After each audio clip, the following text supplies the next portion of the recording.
Okay. Okay, recording started. Maybe just to kind of by way of, for the purpose of the recording, let me just try to summarize what we just discussed. The big things are this access database here that I'm shaking on the screen is a file that Keith sent me last week. It includes two tables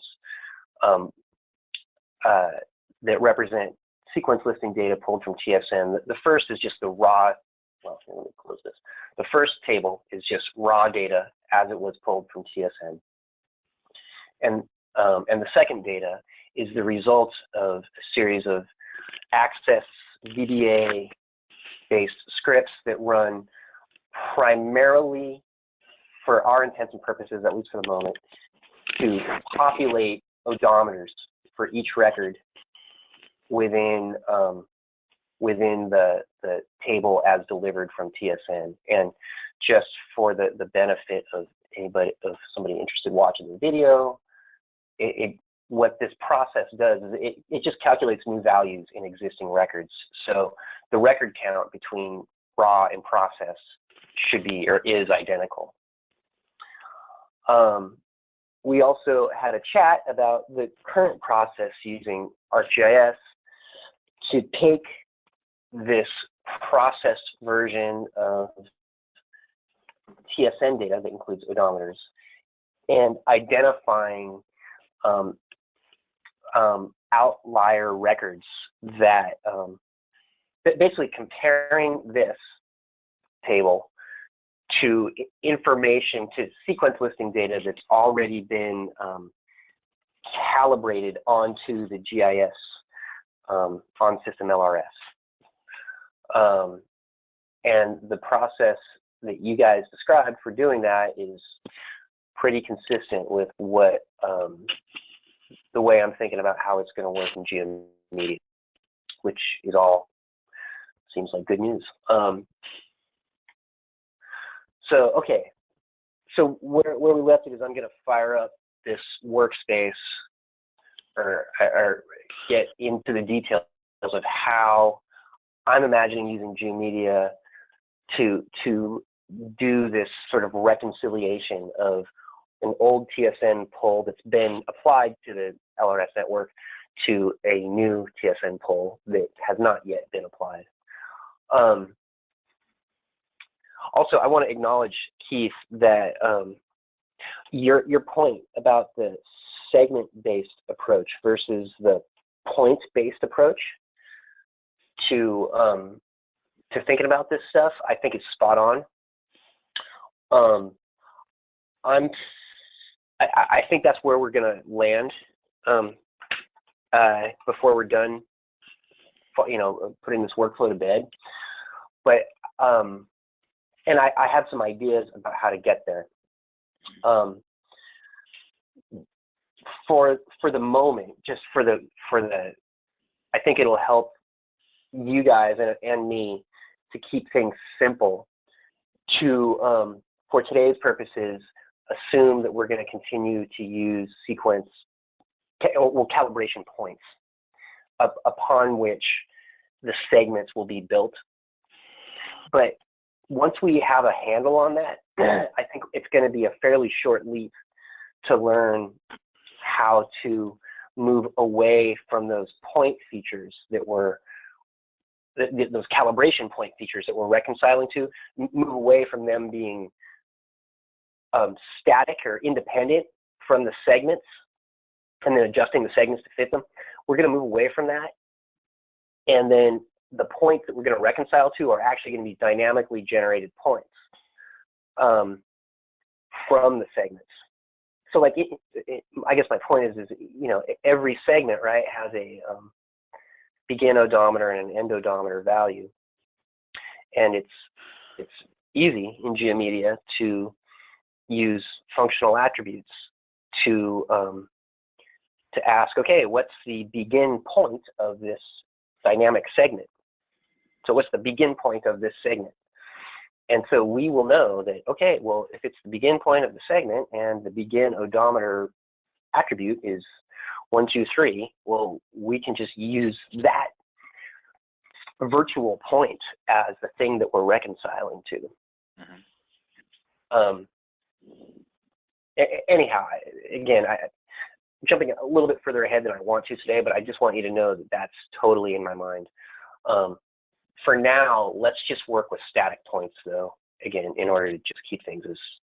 So just to clarify, going back to what you were saying at the very beginning, you said that you determine the matches based on a concatenation of route suffix alignment and begin odometer. Is that right? Yeah, I think so. I have to look at it again to verify. But yeah, it's a good point that you made, that it's likely we'll need to modify that in order to get to tune this just right.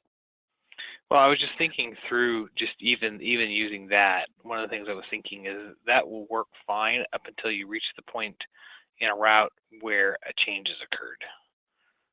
And when you reach a point in a route where a change has occurred, from that point forward, all of your odometers are going to be off from the previous version of the route. Yeah, okay. Your odometer shouldn't match on the route up to the change. But after the change, all the odometers will be off. Yeah. So I'm not sure how or whether that will affect what you have in mind, but that's something we can keep in the back of our mind, think about. Yeah. We'll explore that as Adam takes us through the training. The post mile shouldn't change, so no, post mile should be the same. So even though the odometers change, well, I guess we'll see that once we'll run through. But if it says post LA 101, R 2.2, the old or new, they should match, even though the odometer is different. I mean, theoretically, that should, it should land right there, right? So, or at least link somehow. But I guess it's a matter of seeing that. Yeah. So we're kind of jumping to the end right now. I have this workspace already built with all these queries chained together and and all this stuff. And I'm just going to tell you, I'm going to do my best to explain, explain what you're looking at now, not how what you're looking at got created. We'll get to how the sausage is made part. Yeah, all right. One moment, please.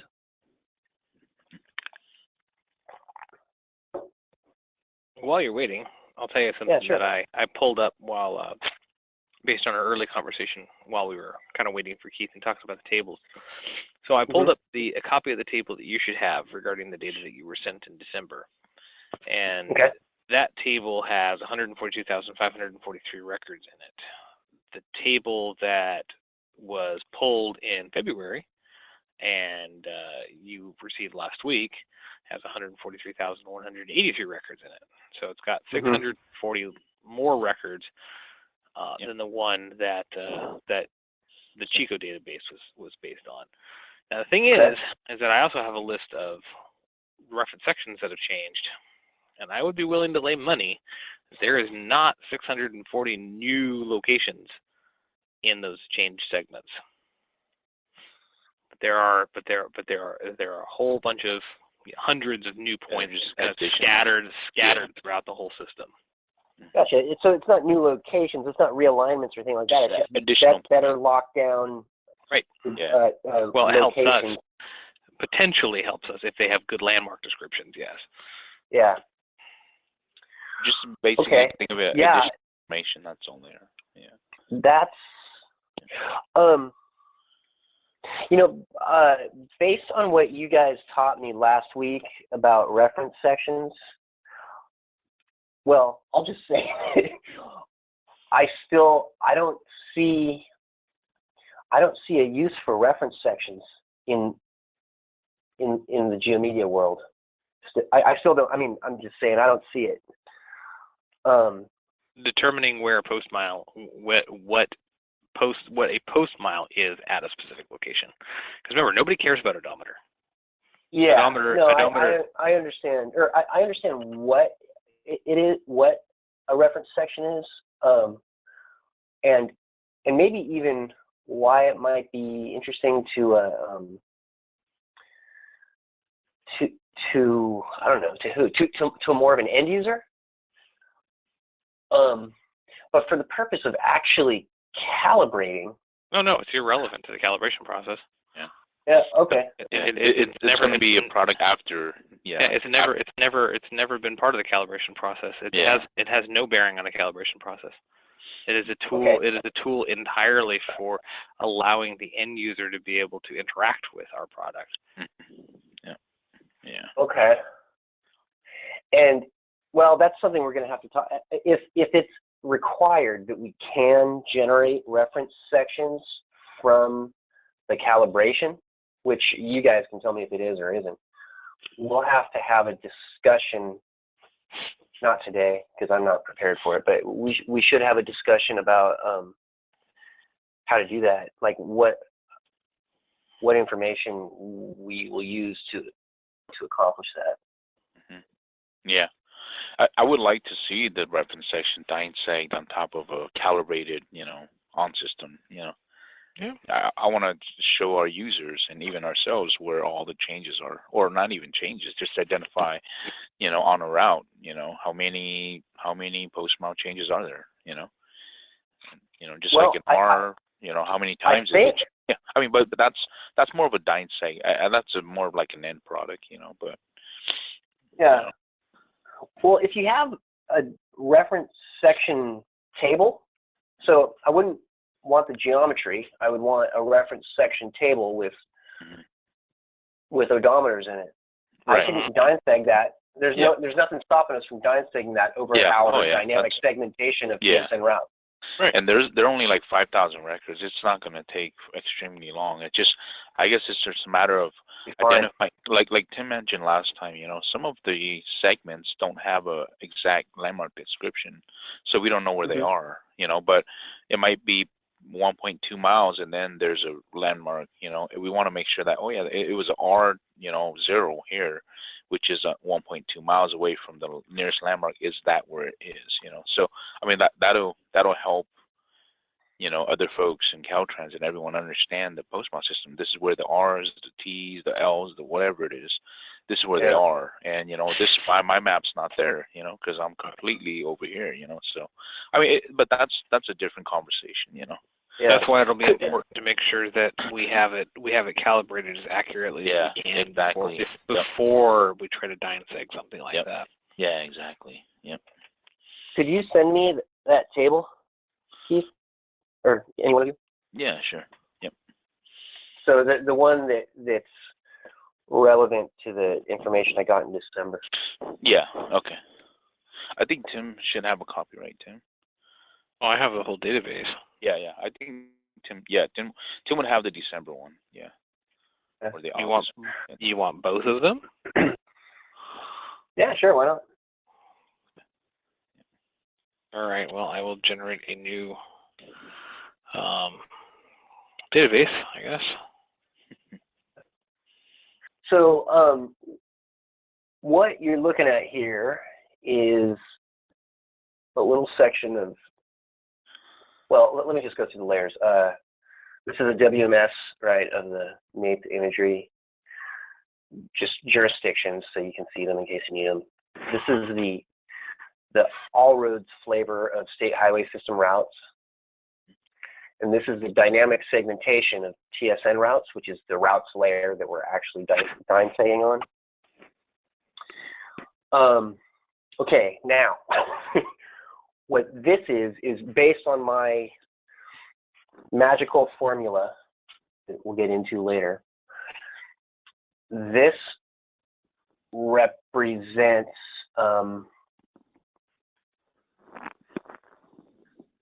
shit, I already forget what it represents. This represents,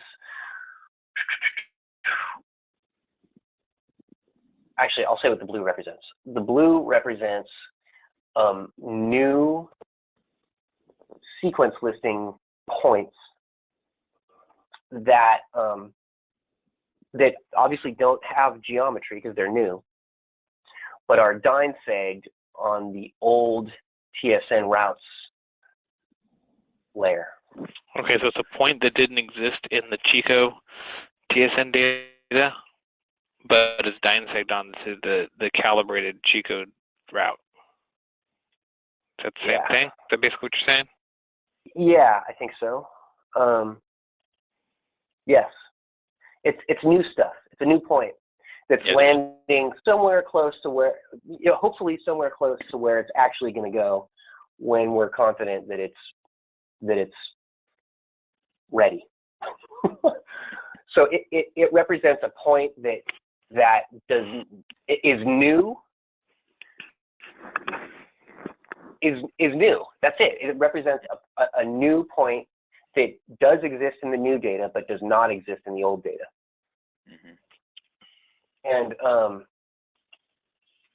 And this blue. So here's an example of one.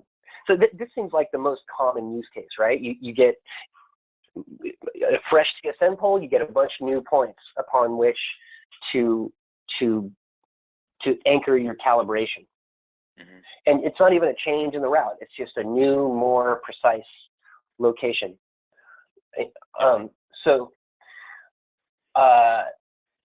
Anyhow, if you look at this, if you double click on this, we can look at its attributes. Of course, the first time you double click, it takes a little longer.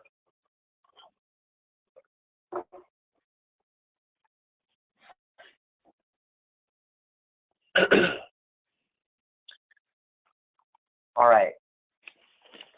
And the reason that all these fields are blank is because this is what we're looking at is actually a join.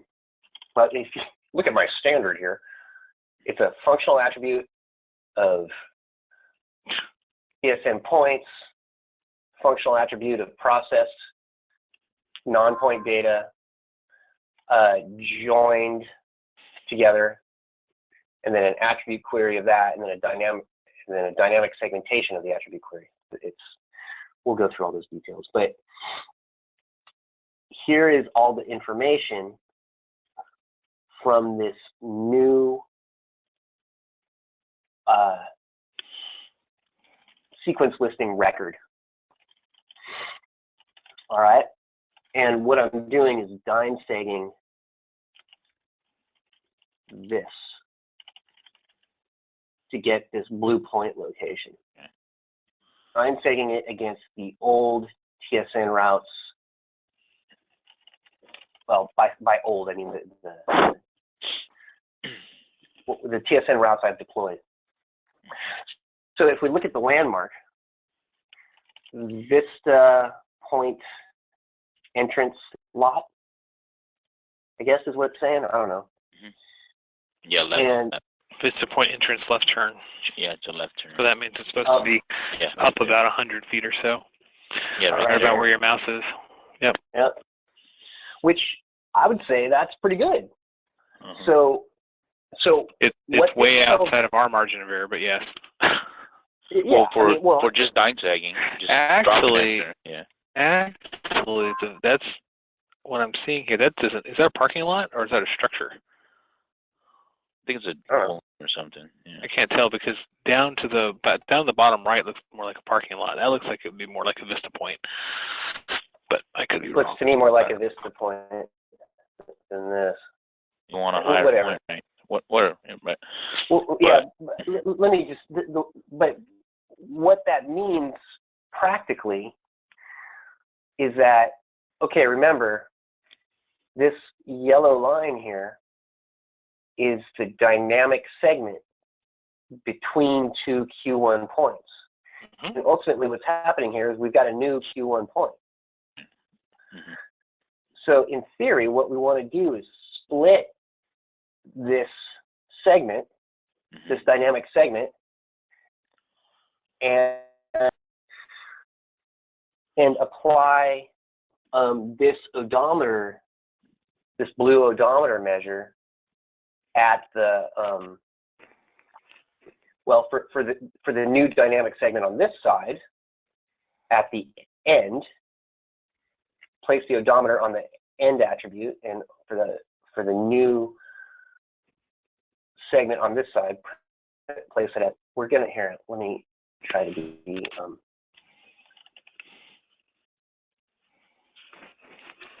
should probably take off, now that we know kind of the context, I'm going to take off the imagery when the computer lets me. Stay off. And, okay, so, all right, this is the TSN routes segment as it currently exists. So let's just say there's a Q1 point here, there's a Q1 point here. Trust me, there is. And what we're going to do is split this thing about right here. And so that there's two, because there's a new Q1 point. From here to here, and then from here to here. And then what that'll do is anchor the odometers at this new, better measured location. So this is a Q3 point that we brought in, and we're investigating to determine whether or not it would be a useful Q1. Is that basically what we're doing? Yeah. Well, yeah. I mean, that was the first step, and I think we did that when we clicked on it and looked at the aerial map and said, okay, I can see where the left turn for the Vista point enter is on the aerial. Like, okay, good. This will be a good Q1 point. Okay. So if there's a new, so basically what we're saying is this is a new Q1 point. And practically speaking, what that means in the geomedia world is that, okay, we need to take what was one segment of TSN route, split it into two, because this Q1 point is in the middle of this currently existing segment. We're going to change this location from an interpolated location to a fixed location. And the only way to do that in geomedia is with begin and end measures, or begin and end odometers in this case.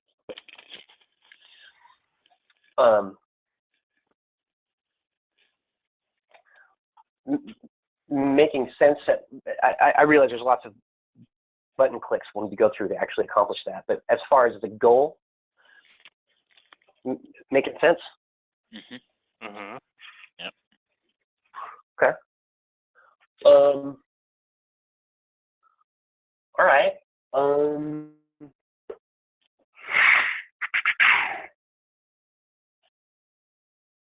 I guess, should we do it? Just thinking about the data.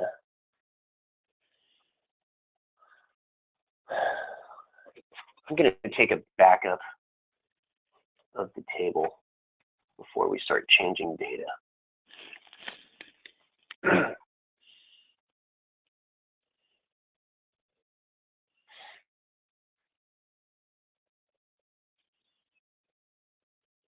This probably isn't good practice as far as making backups, but I'm in a testing database, so it's okay. I'm just going to create table, TSN routes, back 2016 0324 as select star from TSN routes. There.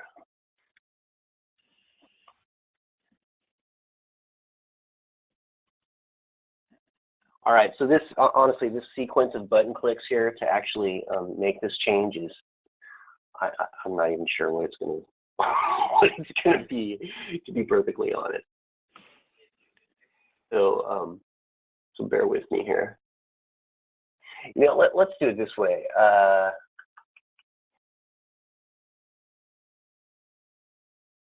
I'm going to just click on this.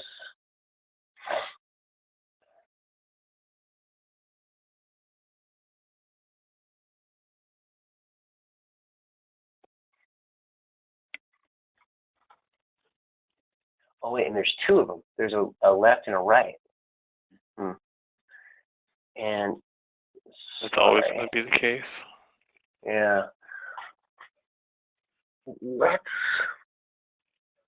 Let's start with just.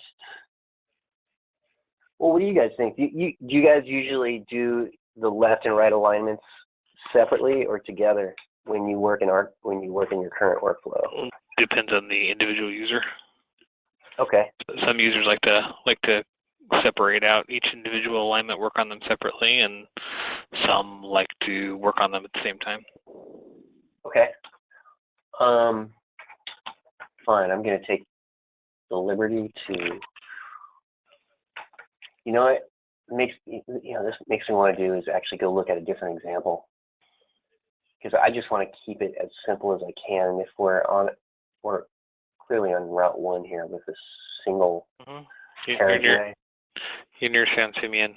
I figured out where you're at. Yeah, just San Luis Obispo County here. Yeah. Well, you know what? Let's just stay on this one. All right. So let's do this. Here.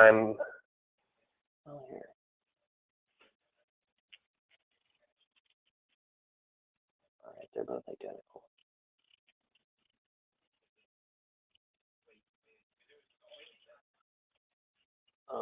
I'm just doing a few things to stylize the map so I can see what I'm doing. Alignment. There we go.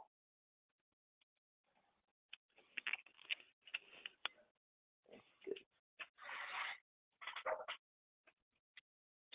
So I'm going to select this,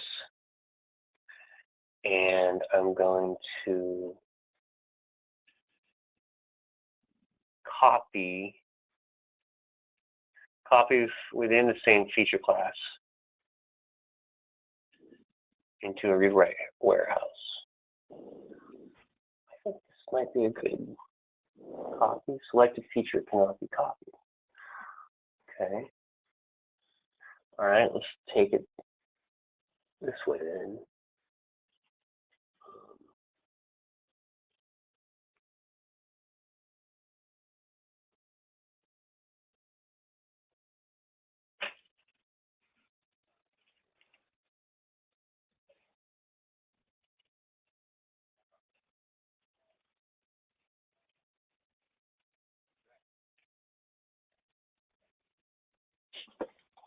This is a data window of the layer, of the yellow layer that I'm sitting here trying to work with.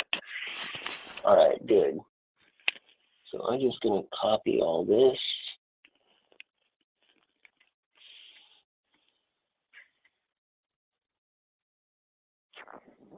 I think I can say, you'll have to trust me, I'm doing a Control-C. First thing I'm going to do is just make sure I've got the data. All right, that looks good, except that I'm getting column headers. I need to just change an option in Visual Media to prevent that. So,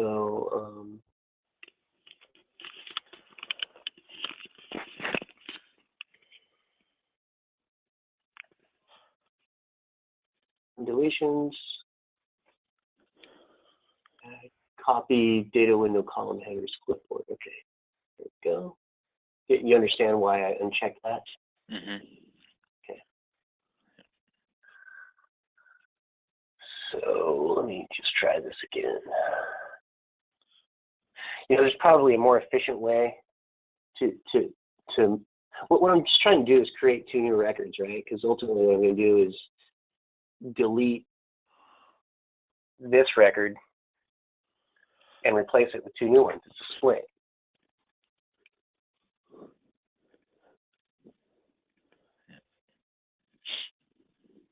Come on.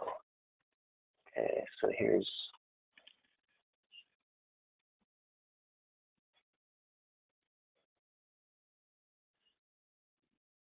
yeah.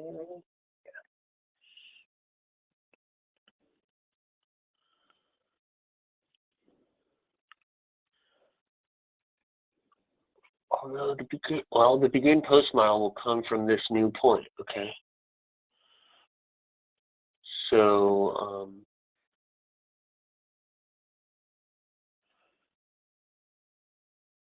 that.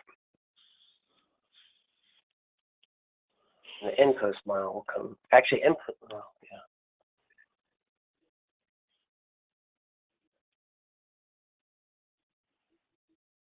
Yeah, I guess most of these attributes actually don't matter.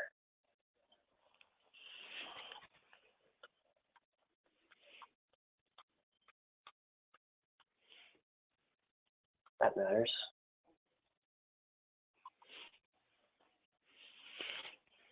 So if we're going to assume that the new record we're adding is the one that starts, down here and ends up here, let's keep the AR begin mesh.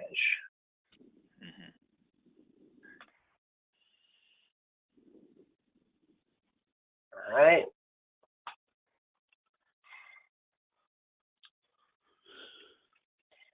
And let's do it again for the other side, except we'll just keep the end mesh in that case.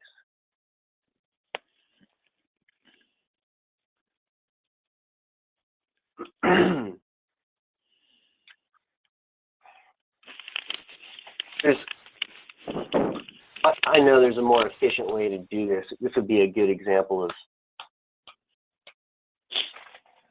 of something to check in with Integraph tech support on. Like if you explain this workflow, they'll give you a better set of button clicks to copy the record, to take one record and make two out of it in a dynseig. So what we were saying, okay. So the begin, I should have kept all that info. Let me start over. Escape.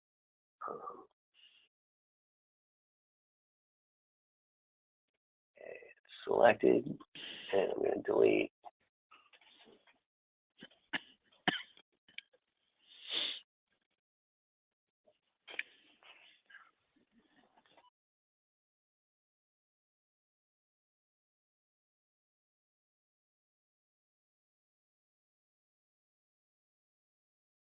Okay, we're going to assume, darn it. Just trying to paste this record in here. Control B. Okay, we're going to assume this is the from right side. So we'll keep begin, we'll get rid of ends.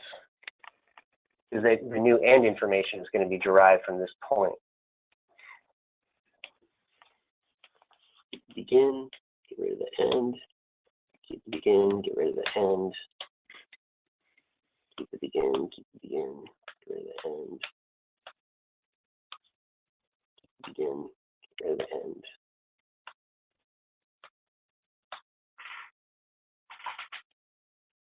All right. And then this will be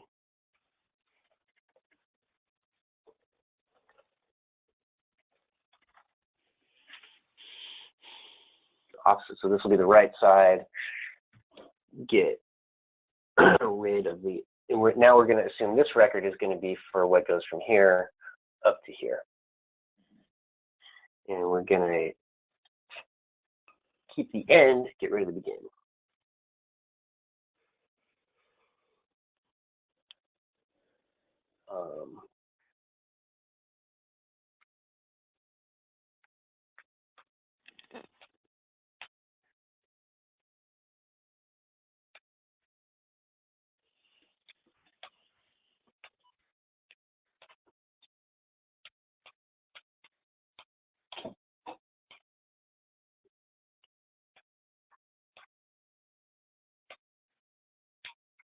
Oh.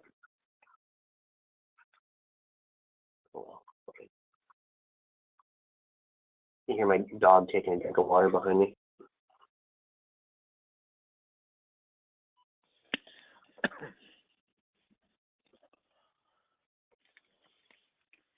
Okay, so now what we're going to do is populate. So this is the right side record. Okay, so I'm gonna delete this record now.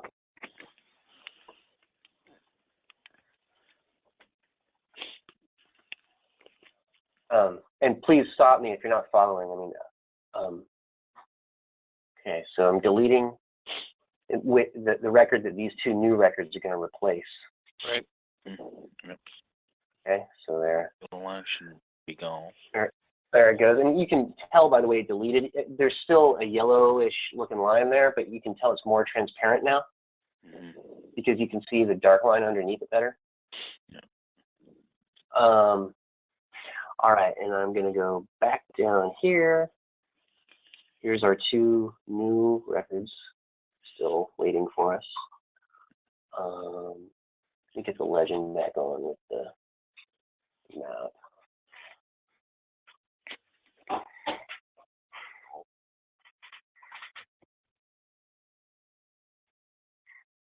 I've got to say that I think that my preference would be to work on one alignment at a time so that you can see things disappear off the map more easily.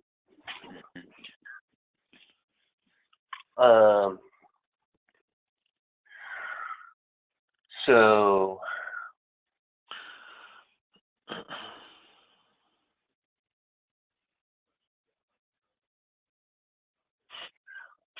all right, first things first, let's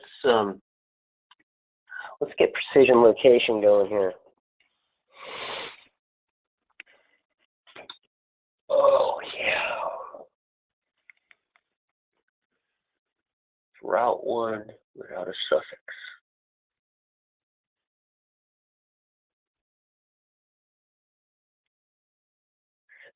Remember last week when we were working on precision location? And it failed.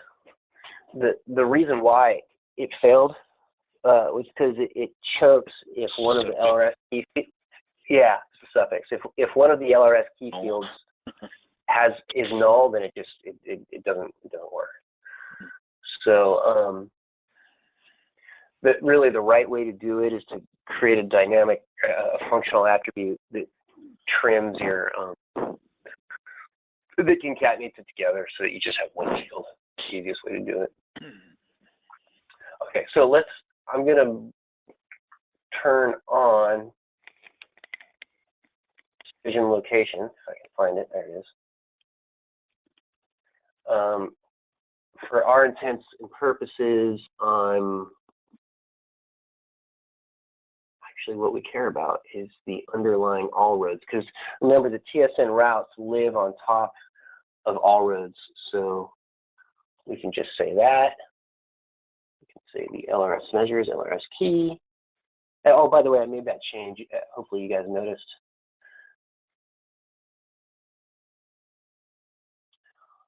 Okay. Turn this on. Locatable on, and for the moment, I'm going to locatable this off. I didn't mean to display it off. Locatable off.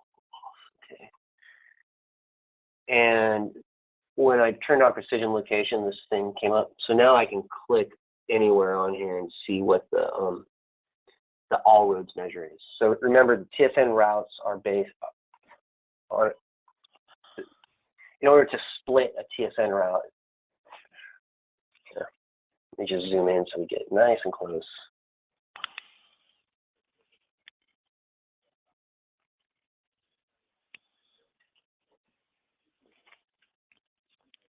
So probably here, right? Probably right there.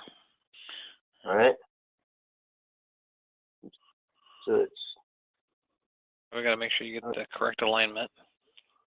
Yeah, actually, it doesn't matter. There's only, on the underlying all roads, there's only one carriageway. There's only one alignment. And that's what we're actually capturing right now. So, all right, I just set this to update on move click. Here, let me try that again. Update, yeah, on, so it only Updates on click. All right, so as it stands, so now we won't see anything until we click. So click. Okay. Great. Now we can copy that. So for these two new ones, sorry I'm moving so slow, guys. I'm just trying to. All right. That'll be the end of one and begin of another, right? Exactly. So paste that right there. And paste that same number right here. See, but both of these both of these alignments hang off this one primary carriageway. So with that,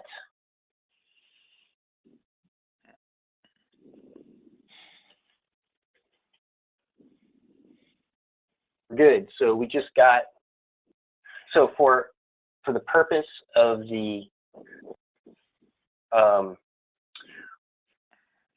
right alignment, we were doing the right alignment, weren't we? We've got our events back, and they now, enable that on. There we go.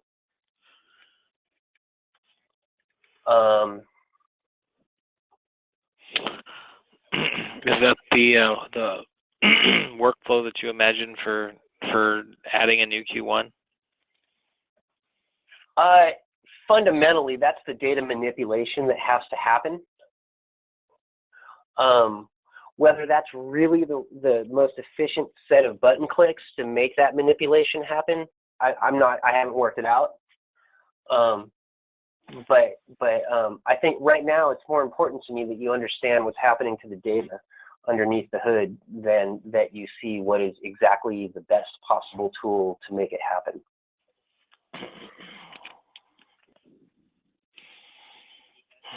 Does that answer your question?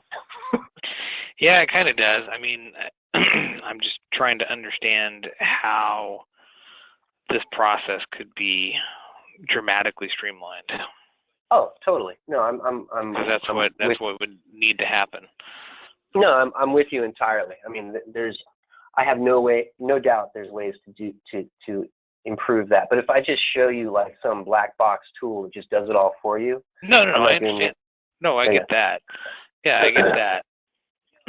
But that black box tool will need to be developed at some point in the very, very near future. Yeah. Well, I mean, there's a lot of great tools here that you're going to be able to leverage. I mean, and I could spend time pouring through all the possibilities in GeoMedia for you, and I will. I mean, I'll put my best knowledge to it to make it as streamlined as I can. But I'm telling you, your best resource is going to be GeoMedia tech support to answer that question. What's key is that you understand the data manipulation that's happening under the hood. If you can explain that to them, they'll come back to you and say, oh yeah, I recommend XYZ set of tools to make that happen, much more easily. But again, on the same token, I'm experienced with GeoMedia, and I'll put my best effort toward that as well. What you want to avoid is developing custom code, custom tools yourself in-house, because then you get yourself in the predicament you're in now, where you're maintaining code in-house and versions change, and and everything falls apart. You're going to be better off using vendor-generated tools. Okay, so. All right, the right alignment's handled. You know what? I'm gonna do one other thing. It's just driving me crazy. I'm gonna name this style, okay, and I'm gonna only work on the right alignment. So really quickly, I'm gonna just filter out left one. So I'm going to make a query of sake of routes, and only where alignment equals R.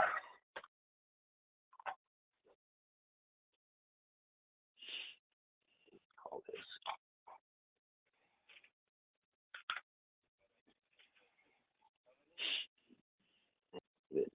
file. Okay.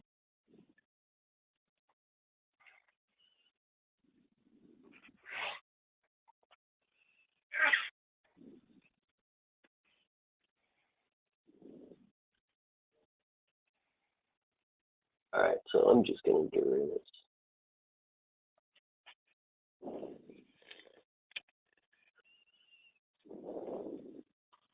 right. Good. Now we're only working with right alignments. So what do you guys see as the next step?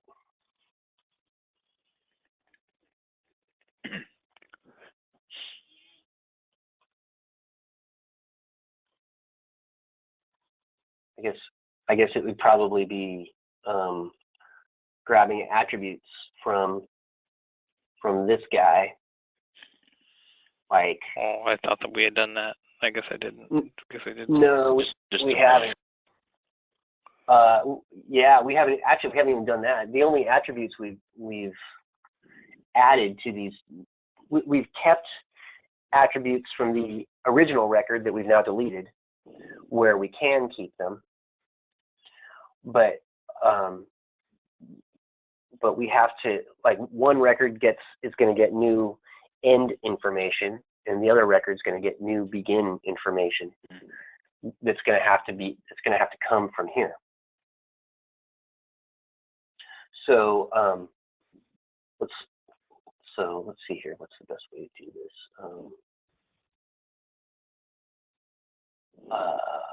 Here, I'm going to select set query.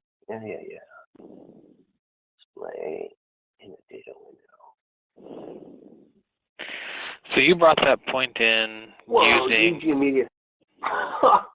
GeoMedia just crashed on me. Sorry, guys.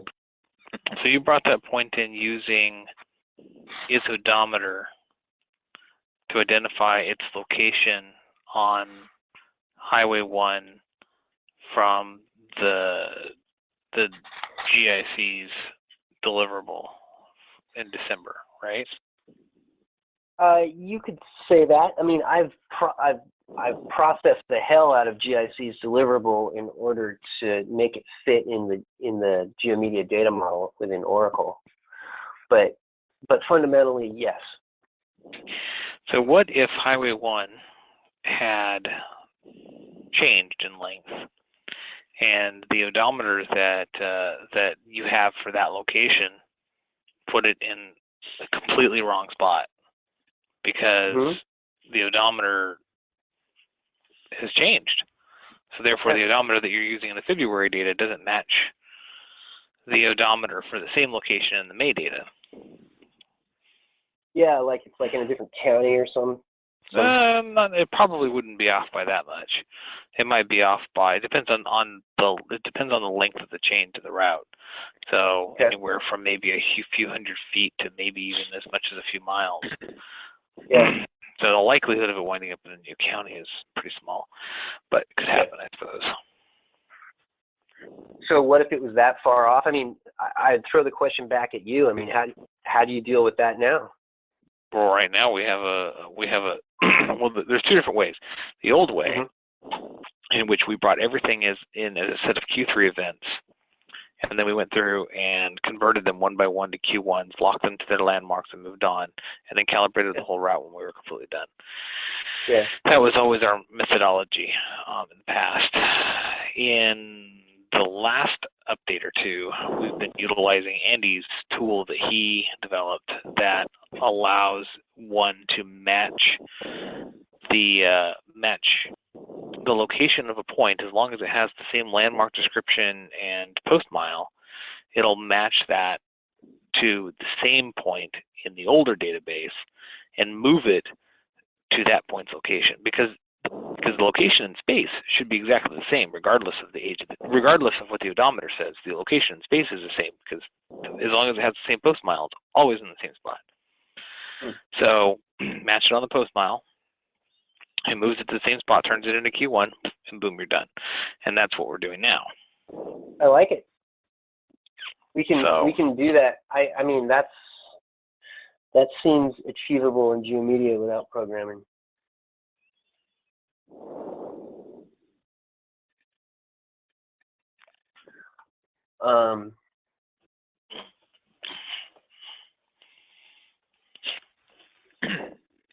Yeah. Let me finish this this operation, Sure. and then what I'll do is go through the chain of queries that actually, you know, showed you this sort of what I would call an inbox of issues in the first place,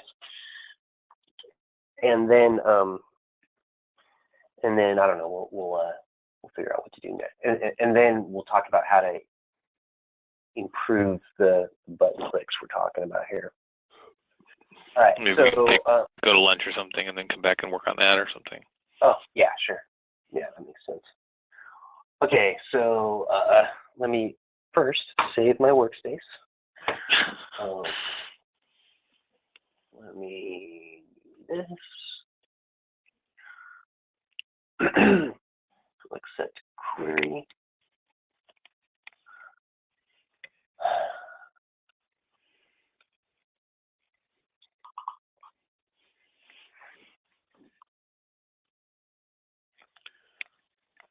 Dude, it's the select set to query that's killing it. All right, well, it's better than not knowing.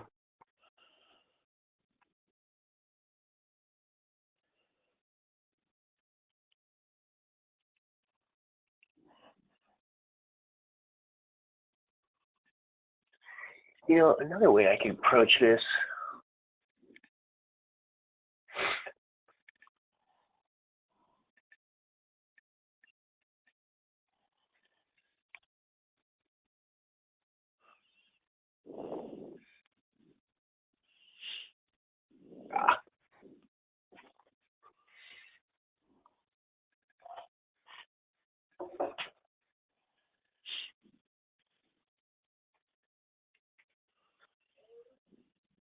Sorry, guys. This should be the last. Well, we'll see. What I should do is get rid of the aerial imagery also.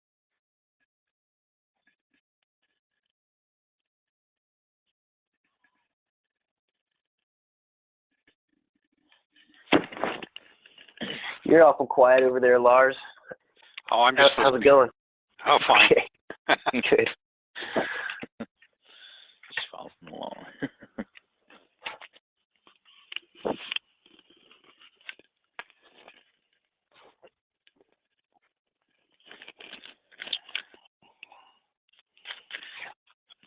Piedras Blancas Elephant Seal Rookery. That's where we're playing. Oh, really? That's the area? Yep.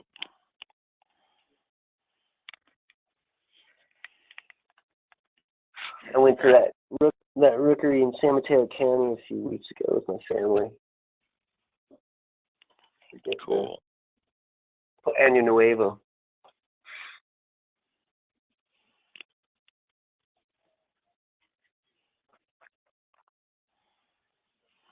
I haven't been down in that area in a long, long time. Yeah. I'm going to pause the recording because software finally loaded. All right, all I want to do is transfer some attributes. Let's just do this. I'm going to grab the odometer that matters from here. And it is in ODO. You know, I find, just so you guys know, I find that when I load data to Oracle, it extends the precision way out.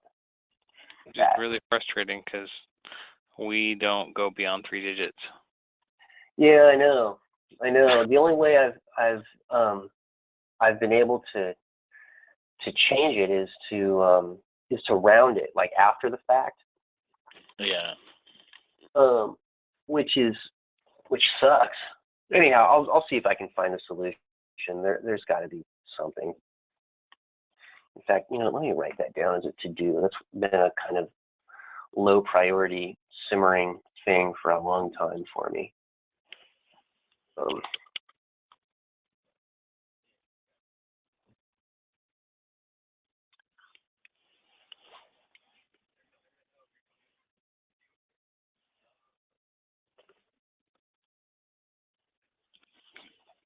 right. Okay, so this begin ODO is really the new key value. So let's say okay. I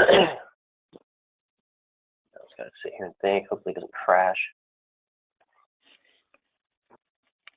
Oh, and I should remind me to get rid of the imagery.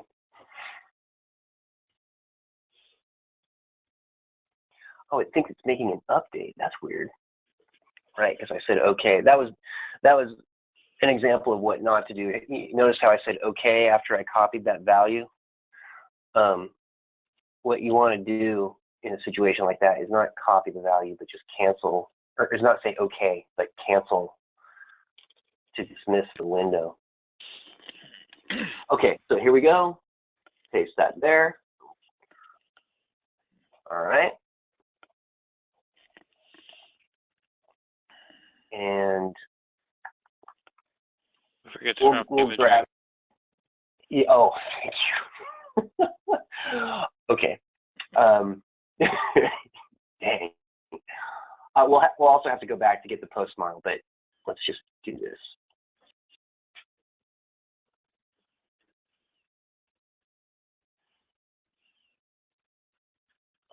Interesting. Okay, so what's that new point that's sitting there? I wonder. The one that's right under the box. Yeah. New point came up as a result of that. That's interesting. All right, let's look at the select set properties of this.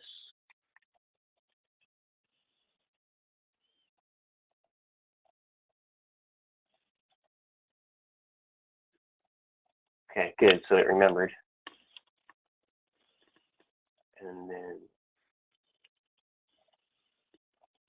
end ODO that.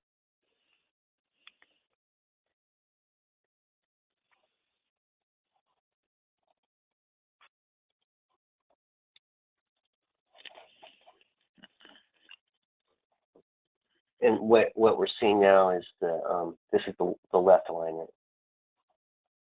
Okay.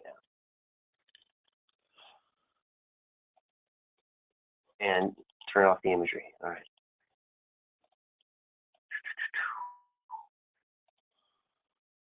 So let me do one last thing. Okay, Control Save, and I want to limit what we're looking at to just right alignment.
That's not what I expected. I wonder what this is.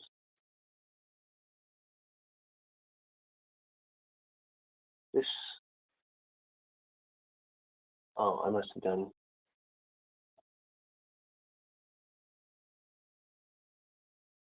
alignment equals R, not alignment equals L.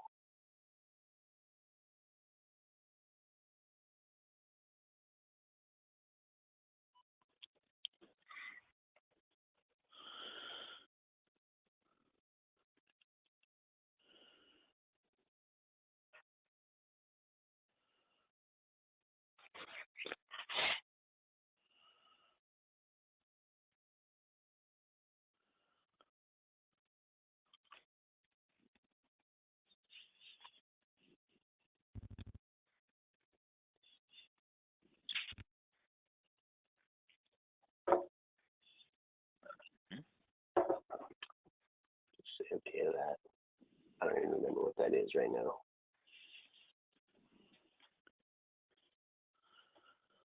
It looks like the record that we, well,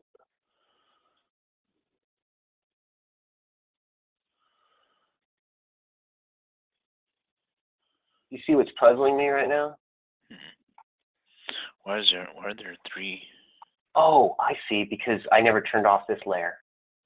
So I think it's still running the other, right? Because did you leave it from there? So yeah, I just need to take it out of here. Yeah. The problem is that this is still there beneath this. Right. It's reading 3. Yeah. So now we're good. Then there's no ... So it's interesting that there's something that I did that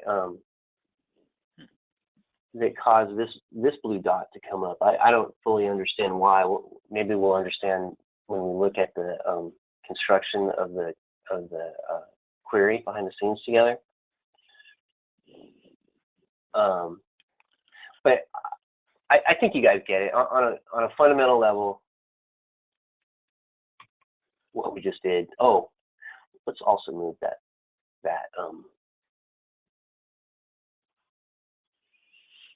landmark information, begin landmark to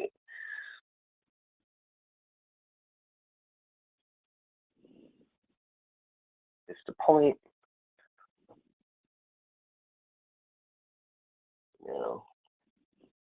End landmark in this case is that. Okay. And then end landmark in that case, that.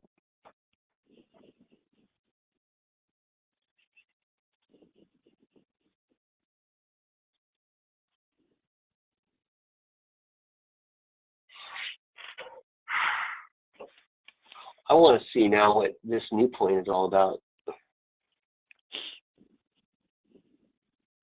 I was honestly, I was hoping that this would fall off the map as a result of doing that operation. But no, it makes sense, because what I'm doing is I'm actually comparing these guys against old calibration points, not against anything that's actually in the TSN routes dynamic segmentation. So this the point, entrance lot. This is the same thing, right? Yeah. Is it a duplicate or? Oh, but it's on the right. No, well, no, that's what we expected. That's right, and then what's this? The other ones.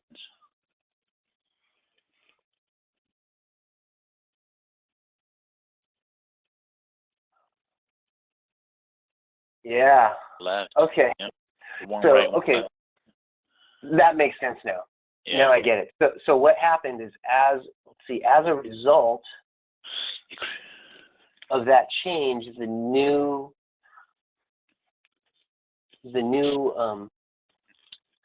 location for the ODO, that doesn't make sense, because the ODO is 230.0229 should be down here. No, but it's not. That's because I grabbed it from the left.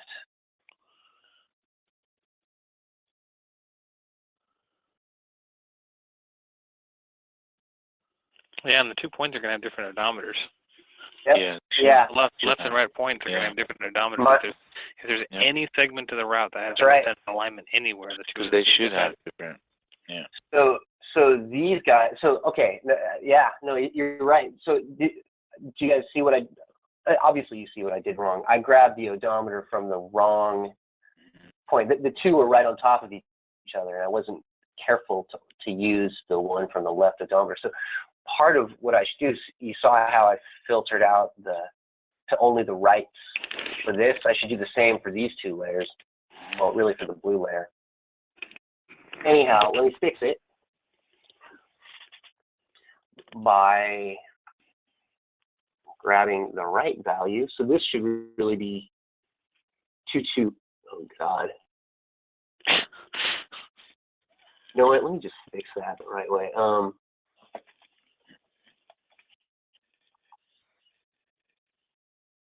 No, this isn't in Oracle. This data is not in Oracle. Why is it doing that? All right, so it'll be 023.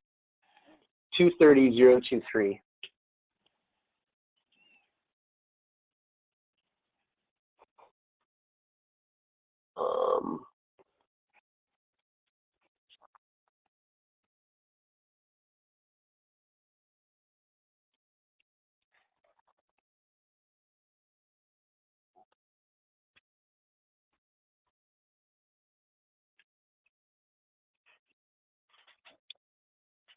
Wham. See, it disappeared. Oh. Yes. And yeah. Yeah.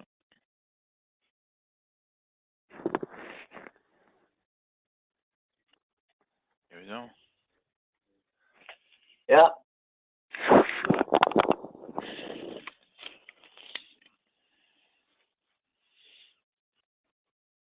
Anyhow, you know, we fixed one.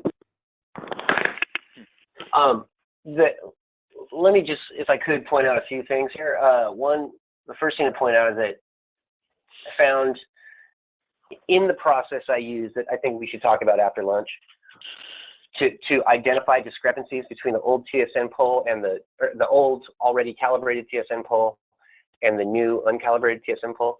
Mm-hmm. In that process, I found 905.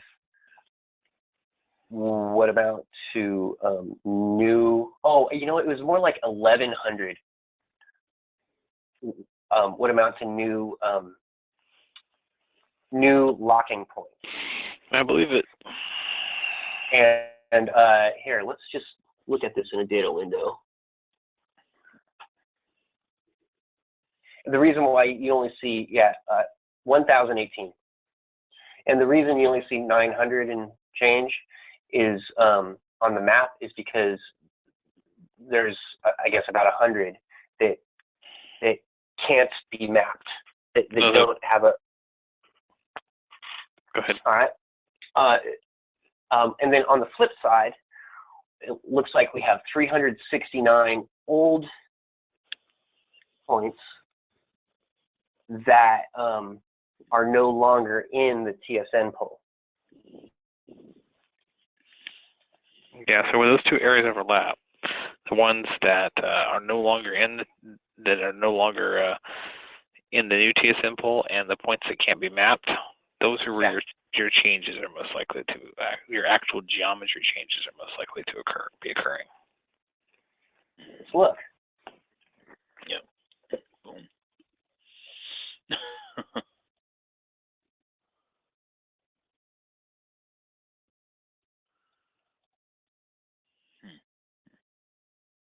I mean, that's what it looks like statewide. If you're so how are the red dots showing up if they can't be mapped? They can be mapped. They are. Let's see, It's just showing the old points, location of the old points. Okay. Exactly.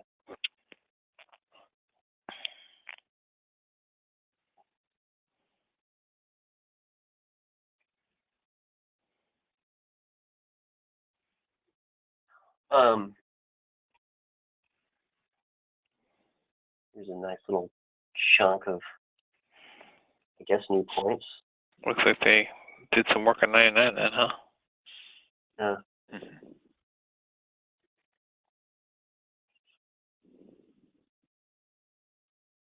Yeah.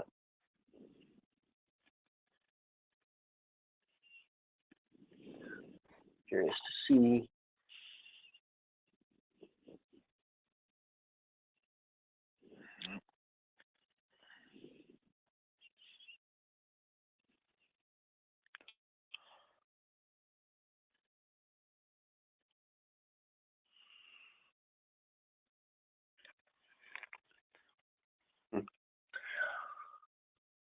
Well, Any questions before, anything you guys want to chat about before we break for lunch? Not at the moment. Good for now. Yeah. All right. Just to help me kind of gather thoughts, let's see. For the rest of the day, we've been going for a little bit more than an hour and a half. Seems like what we ought to, okay, what we'll focus on, right, is the chain of queries to just, let's start by concerning ourselves simply with visualizing what needs to be worked on, with improving our process for visualizing what needs to be worked on, because I'm guessing you guys have some good ideas about how to improve what I've created in that regard. Well, I can't say that I know enough about GeoMedia to tell you how to improve. No, you do. You. It's not. I'm not talking about the colors or anything. What I'm talking about is how do we find discrepancies between old calibrated I know stuff and new uncalibrated stuff, and then see it in a meaningful way on the map. Right. Mm-hmm. That would be the first order of business. Second order of business will be once we dial that in as best we can, and that may take the rest of the time, but it will be finding button clicks, tools in GeoMedia that actually make that workflow of reconciling a given, basically what amounts to a new split point. I mean, well, what we should do is try to nail down the individual workflows. You guys have probably done that already, but nail down as best we can the individual workflows for each given operation to make an adjustment, to basically add a new point or deal with a realignment, or I assume once in a while they remove points too. Yeah, well, that's where I was gonna get at, is that's actually the largest change between the May pull and the February pull, is that there's a whole route that's gone. Oh, no kidding. Gone. So it's 84U, and that was one of the suggestions I was going to make here, is that the one set of points that obviously you can't have up, but something that need to be identified, are the points that are in the new data set that can't be mapped. Yeah. Well, we can't see them on the map, obviously. Right, exactly. That's what I'm saying. But we can, I mean, I'll just tell you that let's see here, this right here is everything in a data view. Right. I think you said there was like 100 and something that couldn't be mapped or something like that. Yeah. And that's going to be the points where there's probably a geometry and most likely a corresponding post mile change. 84U, you said? Yep. Let's just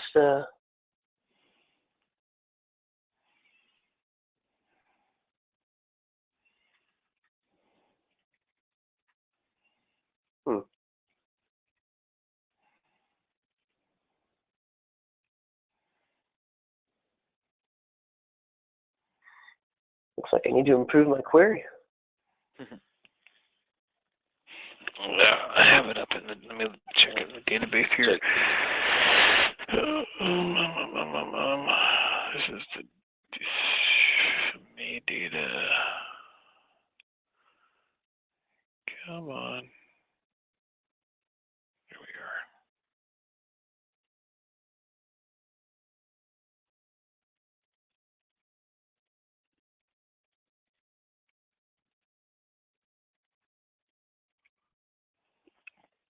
Yeah, there are 18 records on both alignments associated with 84U in the May TSN data.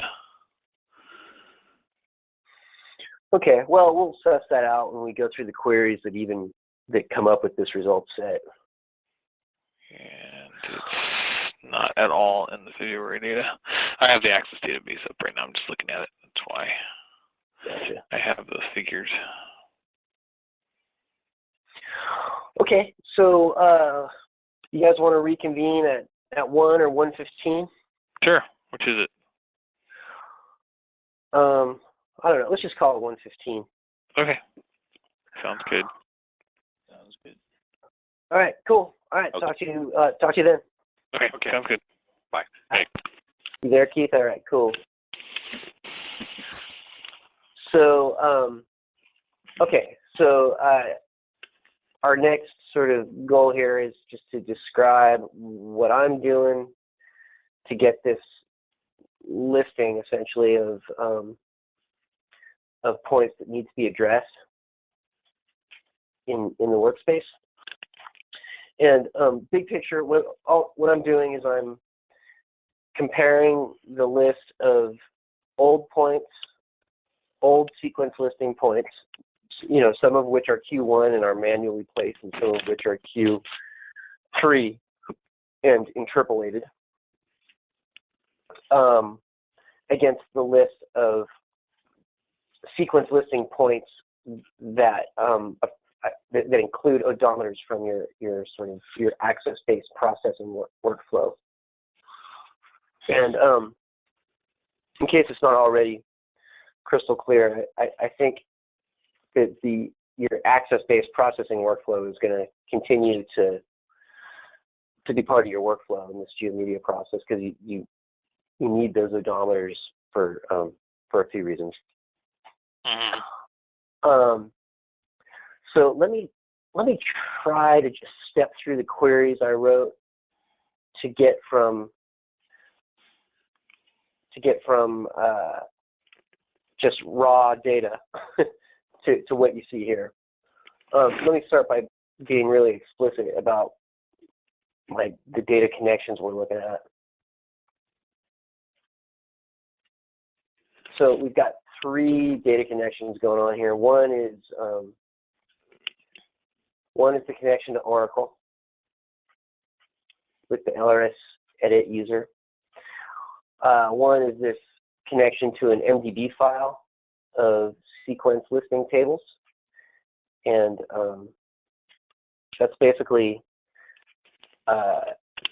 it's real simple. That's just the 2 tables, the raw table and the process table.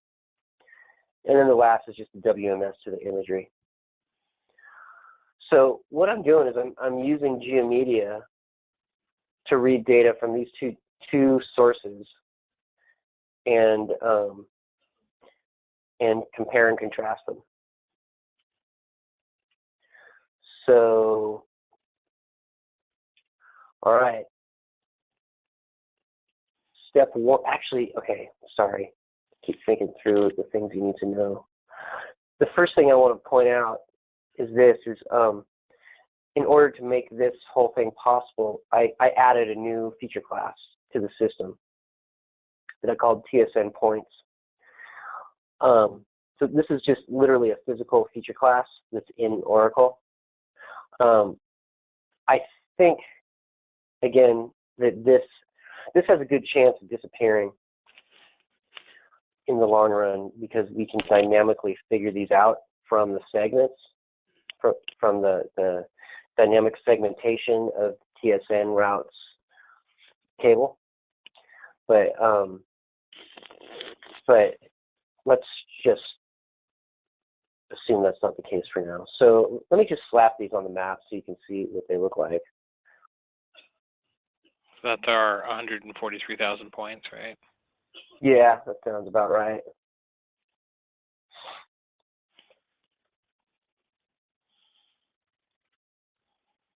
Yeah, 142,634. Sound familiar? Yeah, but the number's weird. Oh, okay. As I was looking at the Chico data set earlier, there were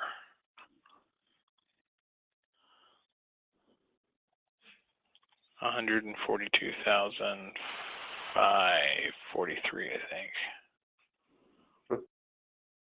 Yeah, I don't know. Okay, so and if we just let me just look at the data window here, just so you know what you're looking at. should be all familiar data.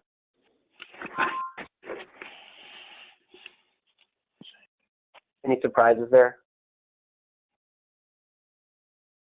There's some stuff I don't recognize, like at the tail end, like vintage. Oh, which I yeah. assume is a lot like the, it's pretty much just the TSN pull date. Yeah. Something exactly. like that.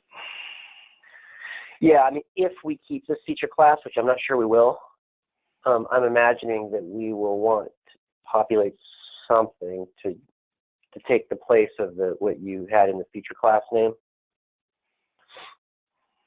You mean route geom ID?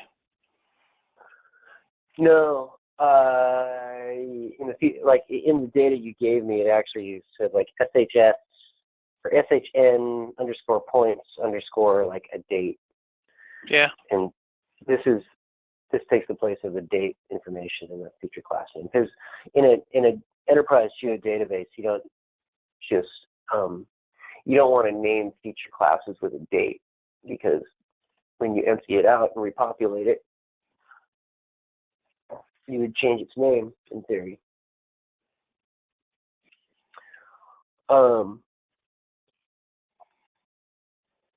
Which of course, if you want to have queries that are running against that stuff, then those queries won't break. So okay, so there's TSN points. So, and basically what I'm doing is comparing the processed TSN data, which we can always see this in a data window, right? Because there's no geometry associated to it, from the sequence listing tables MDB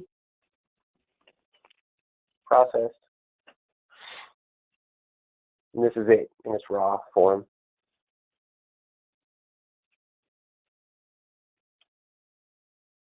No surprises there, I assume. Okay. All right. So maybe one thing I want you to just notice off the bat is these two data sources, these two sets of data are coming from completely different sources. One is coming from Oracle, and the other is coming from an Access file that's, in this case, is stored on the virtual machine on your network that I'm working on. So GeoMedia is actually pulling in all the data and doing all of the relational data processing through these queries. Okay.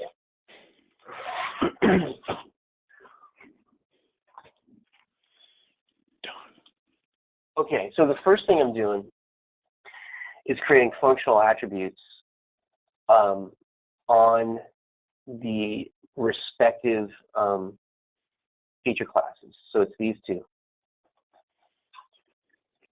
And the functional attributes they're designed to create a unique identifier, which is a concatenation of columns by which I can, in theory anyway, join together and compare and contrast what's new and what is not, what needs to be retired, what's new in the new data and what needs to be retired in the old data. So for TSN process, this is what I do. I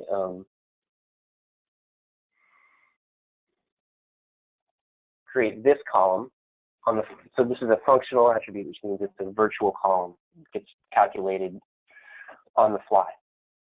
And it is the following. It's route number, plus means concatenated, with I put a colon in there, just, I don't know, as a delimiter, plus trim of route suffix.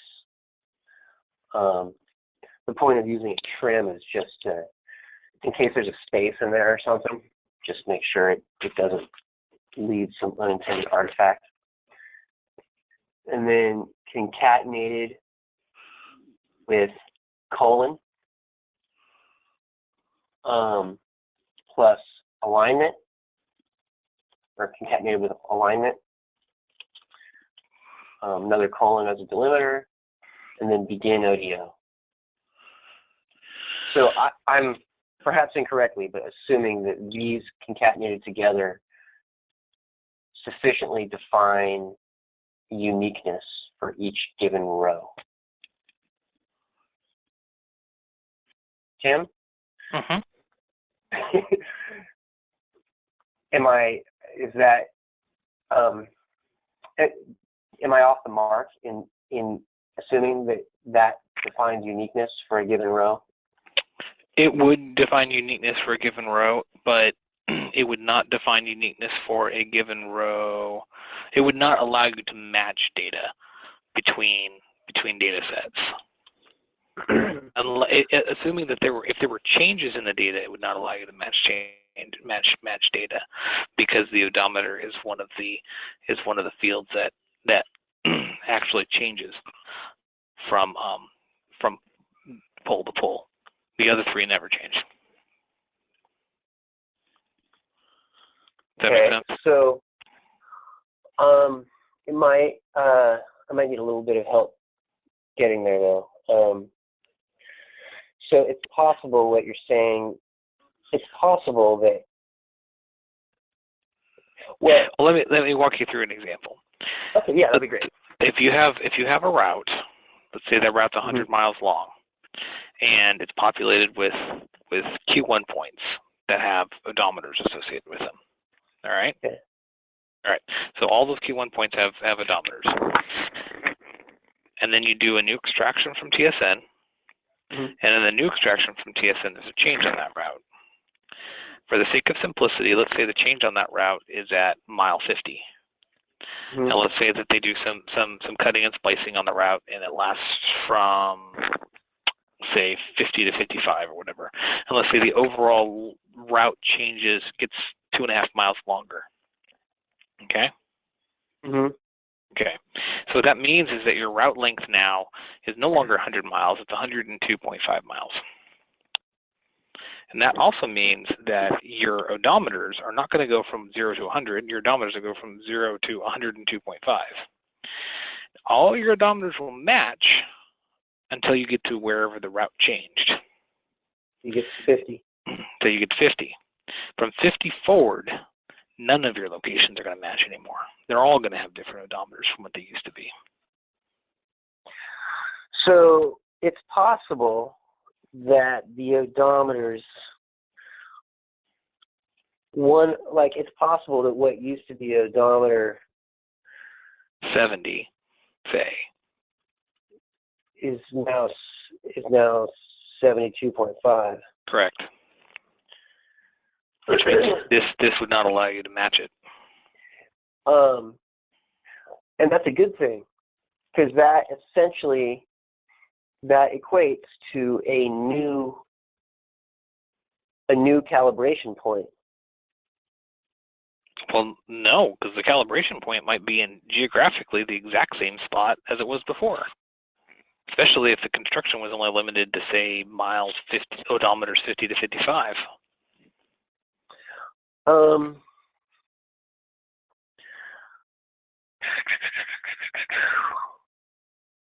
That's what the post miles do for us, because the post miles are always in the same exact geographic location. So it seems like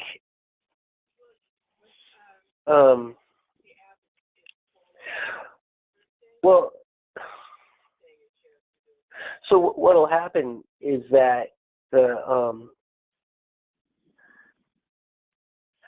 as far as the database is concerned, with this, again, assuming this query defining uniqueness, what'll happen is that 70, as far as the database can tell, there's going to be a new point.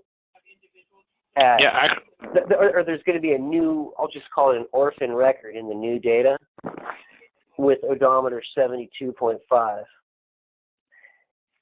And by the way, which as far as Geomedia knows, it doesn't know where it belongs. It knows where it can know where it dynamics to against the old calibration, but really it doesn't know where it belongs. And then so it'll recognize that as a new point because it has a new ODO. And then the point that is the old point that's in the system, which does have a physical geometry, by the way, will still have an ODO of 70, and that will be orphaned as well. As far as GeoMedia is concerned, because it's just dumb, all GeoMedia knows is like, look, this is a point in the old data that doesn't match up to any point in the new data in terms of this unique key. Right. That's what I'm saying. Even though they're both supposed to geographically be in the exact same spot, and they're really not. They're really not unique, or they're really not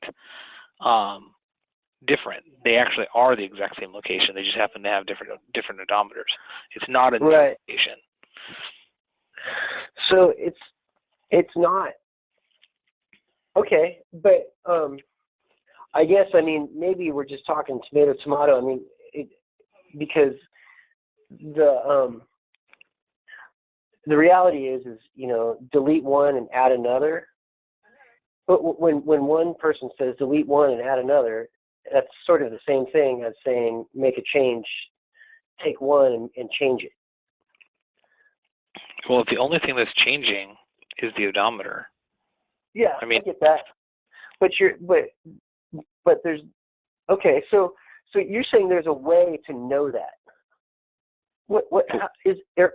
A way to know what precisely? Let me be clear. Yeah, sure. There's a way. Go ahead.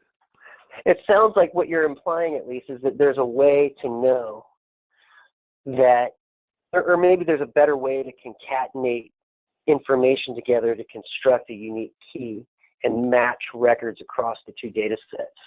Well, that's what post miles are for. That's what post miles are, and that's exactly why they're used in Caltrans, is because post miles are a unique identifier. Okay. And they never change unless something has actually changed on the route. If a portion of the route changes, the post miles associated with it also change. Well, shoot, dog. Maybe we should just rebuild it that way. We can. I'm just saying, if you do it that way, then what's going to happen is you will be able to identify unique locations that actually match between the two databases, even if they have different odometers, because they'll have the same post mile value. If you went county route prefix, post mile prefix, post mile suffix, then you're never gonna, wherever that lands, right? That's where it's gonna be. And the next data, when you bring in everything that doesn't match, those are all the new records. And if they match, they should be where they previously were, regardless of whatever odometers are tied to it, or whatever it is. Yeah, that's the concept of the post mile system. But if we kind of work around that, I'm sure we can kind of land those post miles close to where they need to be. Let's do that. I'm gonna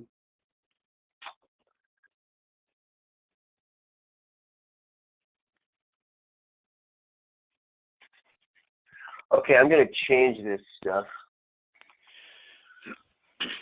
So what I just did is I saved my workspace as, so that I still have a copy of the workspace from before I launched it, but now I can start editing this. And so, all right, let's change this. So unique key old, and let's make the concatenation something like this. So we want to get rid of that. And you want to use input dot post mile pre, probably? Yeah. Post mile pre. It would be I'm just trying to find the right column name here.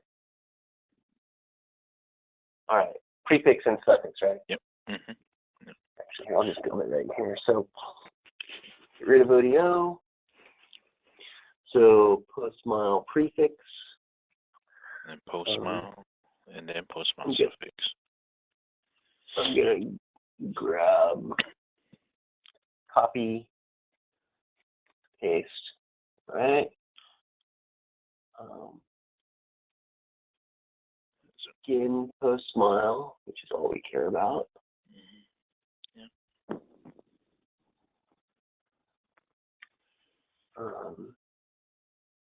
And then post, smile.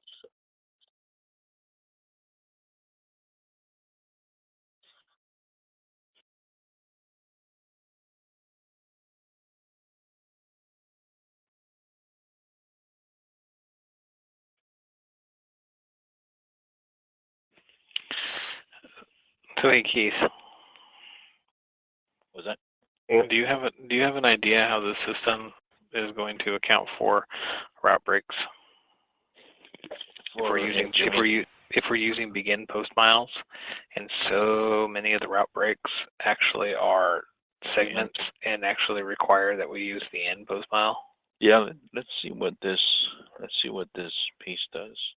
Okay. Yeah, because those are gonna have to be either special cases where we have to, you know. There's a lot of them. Yeah, so we have to identify one step at a time, and then we'll fine tune this query here. Adding my trim idiom so that we. Do you guys know how to write functions like this? Nope. I've done it before in GeoMedia, but that's probably the only place. You should learn. This is like typical. I mean, this approach is.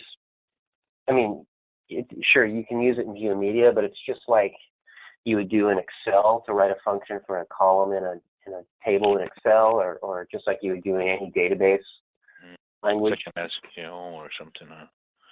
Yeah, you're just stringing together a bunch of functions and adding in column names as variables. Okay, so we'll say okay to that, okay to this. It's probably gonna have to think for a minute because there's a bunch of downstream queries that affects.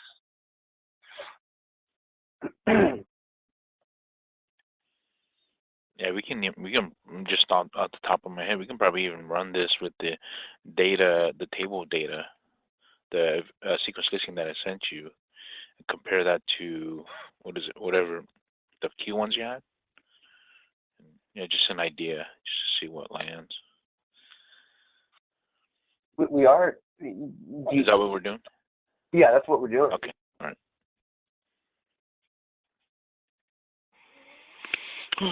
Right now, we're doing that to the old TSN point. TSN, right? Okay. And then we're going to do the same thing. This right up here, which says FA TSN, blah blah blah. That's the functional attribute for your table.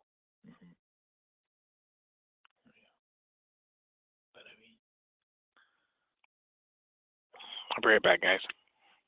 All right. See what lands.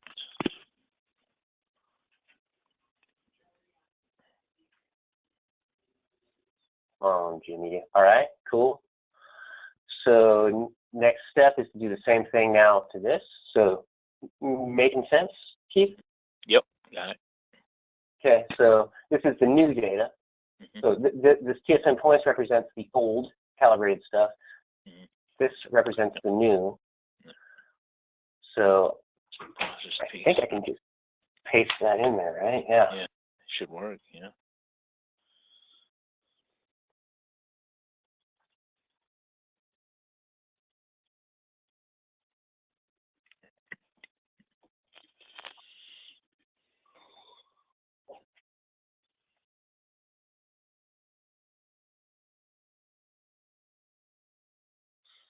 Bing, bing, bing, bing, bing, bing.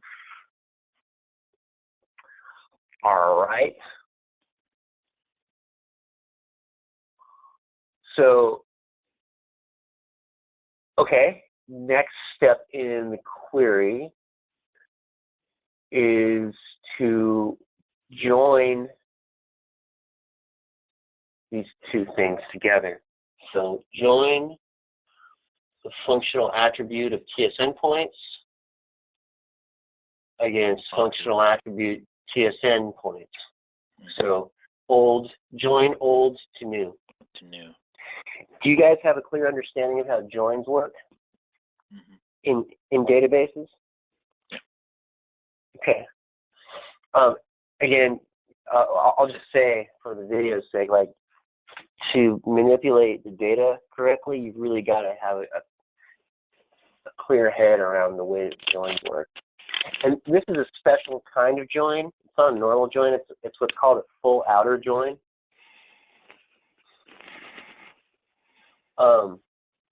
This little graphic is helpful. If we did an inner join, what you would only get back are the records where there's matches between the two. When you do a right outer join, you get all the records on one side, and only basically you get all the records on the right side, and then you get only the records where there's matches on the left. Left outer is just the inverse of right outer. But with full outer, what you get is everything comes back, and where there's a match, you get records across the whole result table. So, but where there's not matches, you also get returns. It's just that the records will be null on the side where there's not a match. So basically what it does, it gives you back everything, and you can find the orphan records on one side of the join or the other with further queries. So let's say okay to that. So basically what we're doing is we're saying, all right, well, just show us where the constructed unique key old matches constructed unique key new, where the old, right, is sourced from TSN points, and where the new is sourced from the sequence listing, the processed sequence listing table. That'll get us every single location where they're the same. Yes, that's right. Right. So what'll be left out are the places in both databases that don't match. Actually, it'll show you every record, and then those that match it'll flag. Those that don't match will also be pointed out as well. Oh, I see. Yeah. Exactly.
Can you see me again? I think so. Yeah. See the notepads. Yeah. I have to relaunch my VPN connection. Just a sec here.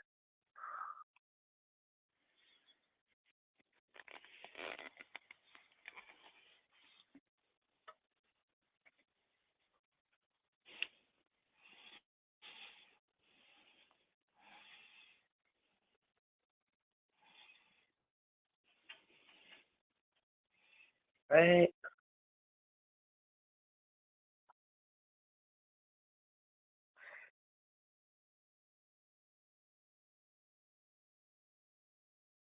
Yay. All right. Good. We're back. And we're recording, right? Yeah. Mm-hmm. Okay, so let's look at this bad boy. Display, not in map window, data window. So when you do a join, you're not adding records. What you're doing is you're adding columns. Like it's like a horizontal kind of thing. So what we have here is the number of records we're looking at is all of the records where they do join.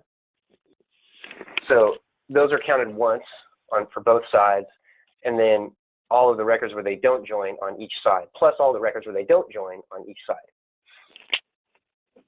So, all right, so this is what it looks like. I think the left side of the join represents the old,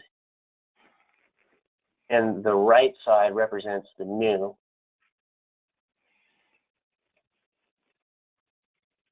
And this is where, yeah, so yep, right there, that's where it switches. Yep.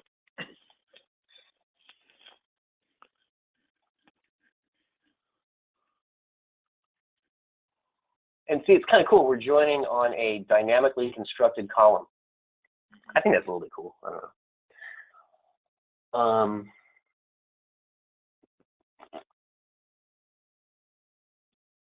So just for kicks, I'm just gonna, well, maybe not just for kicks, but I'm gonna just sort ascending on this old. What's that gonna tell me? That's, so these represent new points.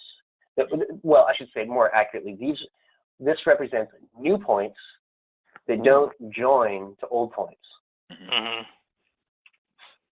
And then down some ways you'll have the opposite, right? Yeah. Well, in order to get that, what I would want to do is sort on the other side. on this. Yeah.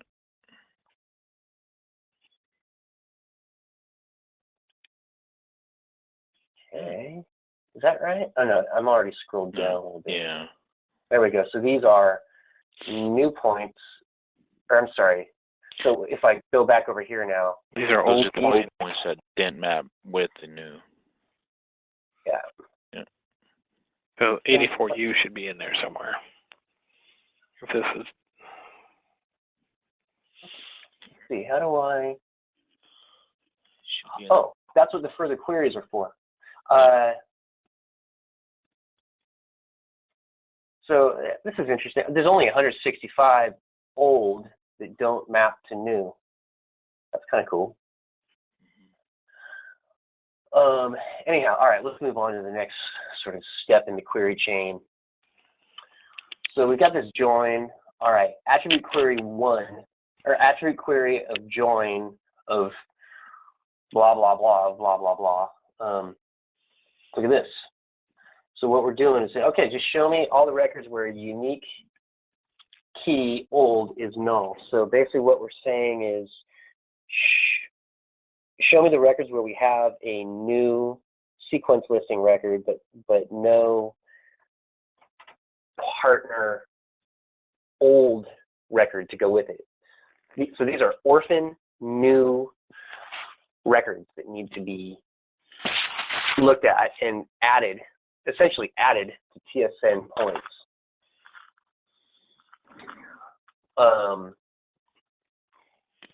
And so this is attribute query of join, blah, blah, blah.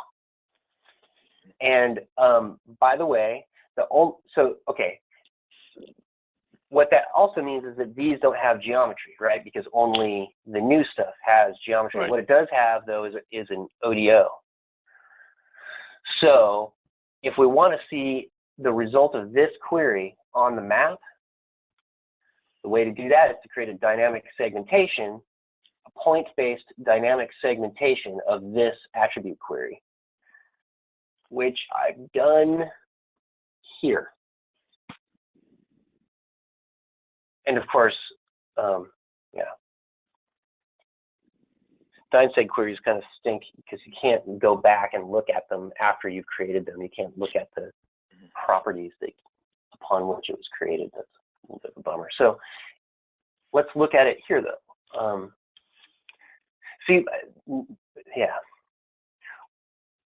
That's pretty awesome, isn't it, Keith, that we didn't have to like rebuild this whole like sort of chain of events from scratch. All we had to do was change that one variable. So, all right, I'm going to turn this back on. So again, what we're bringing up are the interpreted Dyn-seg locations of potential new Q1 points that didn't exist in the past. And ooh, we've got more of them than before. Bummer.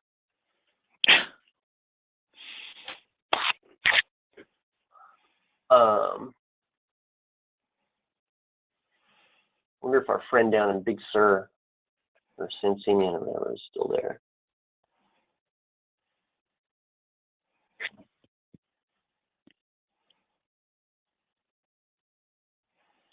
Looks like it. If that's in fact the same spot. Yeah, that's it. It might not be though. I'm willing to guess that it's probably further down. It's actually right here, and we resolved it. Okay, so that's what that is, and so these are right, are the potential new things, and this is what I'm guessing will be what you work with the most. You guys would know better than I do, but just my guess. And then the other attribute query of the join is on the other side, where unique key new is null. So these represent old TSN points that don't partner up to a new sequence listing point.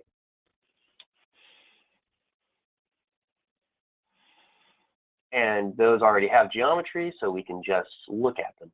Let's just turn them all in here.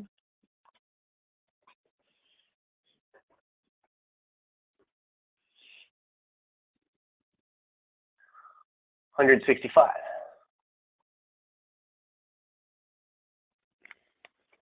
That makes sense that number is lower, right?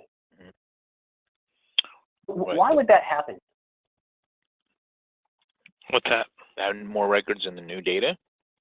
No, that makes sense to me. I guess I'm actually sort of struggling to understand why you would ever lose why would you ever lose a current post-mile location, or? Yes, the current post-mile location. Every time a route gets realigned, let's say, for example, let's say a route goes through the middle of like a town, right? And they decide to do a realignment.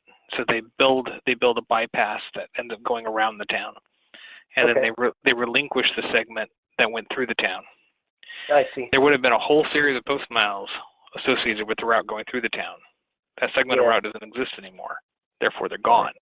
And instead, there's going to be a new series of post miles that are going to have a prefix associated with that realignment. So that's why you lose those lines. So those red dots there, it's probably relinquished or something happened to them. That's why they're no longer. That's 84U, I bet. In fact, I'm almost certain that's 84U. Yep, it is. Yeah. So usually the ones with the U's are more likely gonna disappear. But I mean, there's in the future or whatever. But that's just the nature of it, right? So. Yeah. ready to go, but they're not gone yet, you know. So there you go. There's just another small section there. That's probably the intersection of 99 and yep. You recognize that spot? Yeah. Yeah. I can tell by the curvature of the line. I've looked at it for about 35 hours. Yeah. See how bunch of LRS nerds we are. Yeah.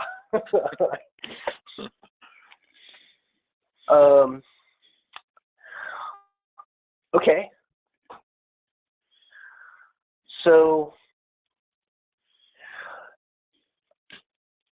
what else needs to be caught that we're missing? It seems like what we're missing. What happens if you have post miles that don't change but odometers that do? Well, that happens all the time. It happens every route that has any kind of a modification, that happens. Mm-hmm. So if the route and post miles didn't change, but the odometer did, that is an issue as well. Well, in our old it needs to be methodology, addressed. It wasn't really, but right. And usually, if the odometers change, it's because there's been an addition to it or a relinquishment somewhere on the route, or a realignment that is now either shorter or longer. So yeah. But if that happens, that means we have new post miles. You know. So yeah, that's why we're because the post miles don't change. You know, let's say 99. You know, for the next 10 years, it's going to be, let's example, just 700 miles. That's never going to change. We're never going to update that. But after the 11th year, they added a section of it. Then that odometer is going to change. It's no longer 700. It might be 750. And then we're like, okay, now we know 99 changed somewhere. We got to figure out what that is. And using this query, that'll identify that. You know, so I mean that's the only time it changes. You know, and we found through time making our updates that we don't have substantial amounts of change throughout the state. It's just, you know, you have maybe 300-400 records or sections or whatever you want to call them, but they're just like small little sections of routes every here and there, you know, so it's not like a big 10 to 30 mile stretch of route that's boom, all of a sudden gone, you know. Mm-hmm. And that's where it gets tricky, you know, because these little segments are everywhere. It's hard to identify or locate them. Yeah, locating what you need to change is usually the hardest part of any GIS workflow. Once you know what you need to do, like actually doing it's pretty easy. Right. Yeah. So. Which is why, by the way, I'm not spending a ton of time on the mechanics of like editing the data. It's like once you've identified what needs to be edited, like. Yeah, it's just no brainer, right? You know. So. Yeah, just get in there and do it. Yeah. Okay, so what I hear you saying is that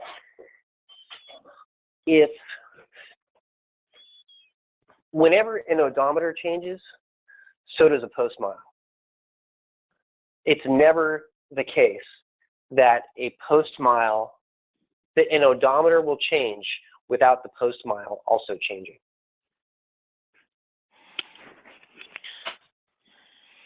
Is that fair? No. What's that again? So what I think I hear you saying is that an odometer will never change if the post mile doesn't change.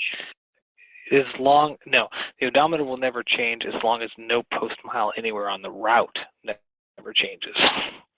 Gotcha. Okay. If any post mile on the route changes, everything downstream will change. Okay. Yeah.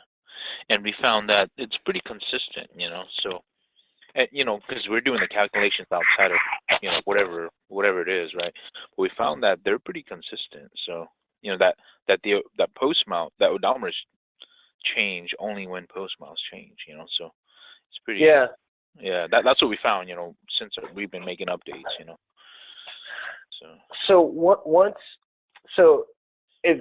If you make some post mile changes that are displayed for you already, I've already got them displaying in Geomedia for you. if you make those post-mile changes, what you have to do is then update all of the downstream odometers. Right. And in theory, all you're doing is, like, if it's the result of a realignment where you're straightening out a piece of road where it used to be curved, you need to subtract everything by some common amount. Right. And the calculation outside of this geospatial piece, which is the Axis database, would have captured that, and then we would have known, oh yeah, from here down, boom, things are changing. Even though the post miles don't change, right? So. Yeah, but we have to get the or something I should be thinking about is the mechanics of applying those recalculated odometers to the segments, to the Right. to the TSN route segments. Where it changed, and so yeah.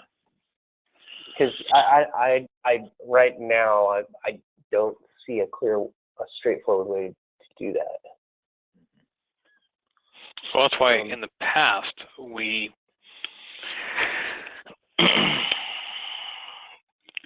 got rid of the old data set and brought in the new data set. Gotcha. You just said, screw it.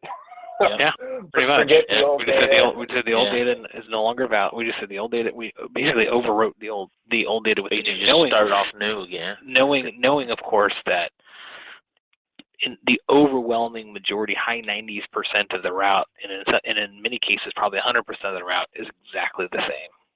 It's identical. Yeah. Okay.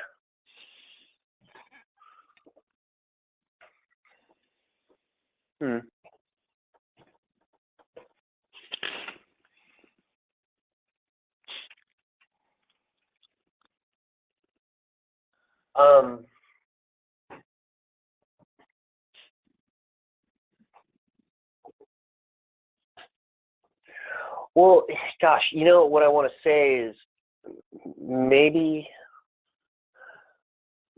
I should spend a little bit of time taking what I've learned and digesting that into a little bit more to an improved workflow for to talk about with you next week.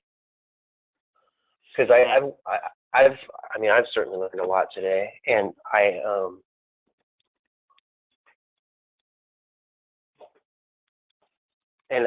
think that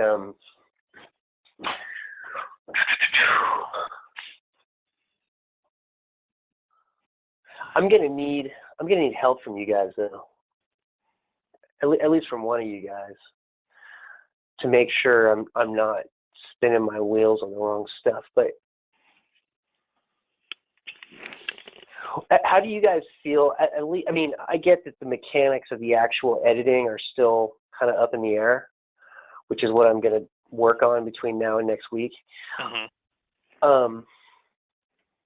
But let me just ask the question. I mean, how's the training going for you? And what can I do to make sure that what you're getting out of this is what you're going to actually need when I'm no longer around? Well, I can only speak for myself, obviously. Yeah, sure. But in my case, you know, I had what amounts to virtually no geomedia. I mean, I had the 4 days of geomedia training, but it was almost 3 years ago, and I had almost no real opportunity to apply it. But I've been very deeply involved in the on-system LRS update process, and so I've been able to take that knowledge and kind of apply it to what you're doing here, and at least what you're trying to do here. And it's been helpful to kind of understand conceptually what you're doing. Could I replicate what you're doing? Not without a lot of practice, but but I've been able to follow along conceptually. It feels like just fine. But for me, what I'm going to need to know is how to replicate my current process that I use in ArcMap in GeoMedia, or not necessarily replicate the process, but at least reach the same results. It doesn't have to be, a one-for-one sort of thing, but it does have to have the same results. And preferably, this is my own personal goal, preferably I'd like to see it at least comparable in efficiency to our current process, as opposed to slower, because that seems silly to me to adopt a process that takes a lot longer to do an update than your current process. Yeah, well, I mean, I'll just tell you, it's just like riding a bike, right? I mean, it will definitely be slower until you get good at it. Right. No, and I get that, and I understand that, and I'm accounting for that. Yeah. Okay. Well, yeah. I mean, so for me, I guess it means that we need to understand. There was a lot there. I'm asking, what can I do? What? Yeah. Like I'm doing my best to give you guys. I mean, I'll agree. I've been pretty focused on the conceptual part and less focused on the mechanics in GeoMedia, and that's partly on purpose because, again, I mean, I can teach you the mechanics I know in GeoMedia, but honestly, I mean, Hexagon can do that too, and you pay them for that. Well, I guess so. But that doesn't mean I can't help you with the mechanics. It just means that if we focus too much on just what button to click when, I'm afraid that you won't. I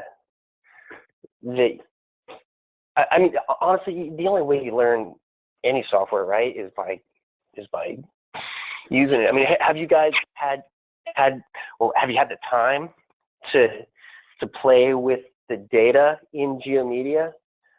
I haven't. I've been gone. Of our actual training sessions? I haven't. I mean, that's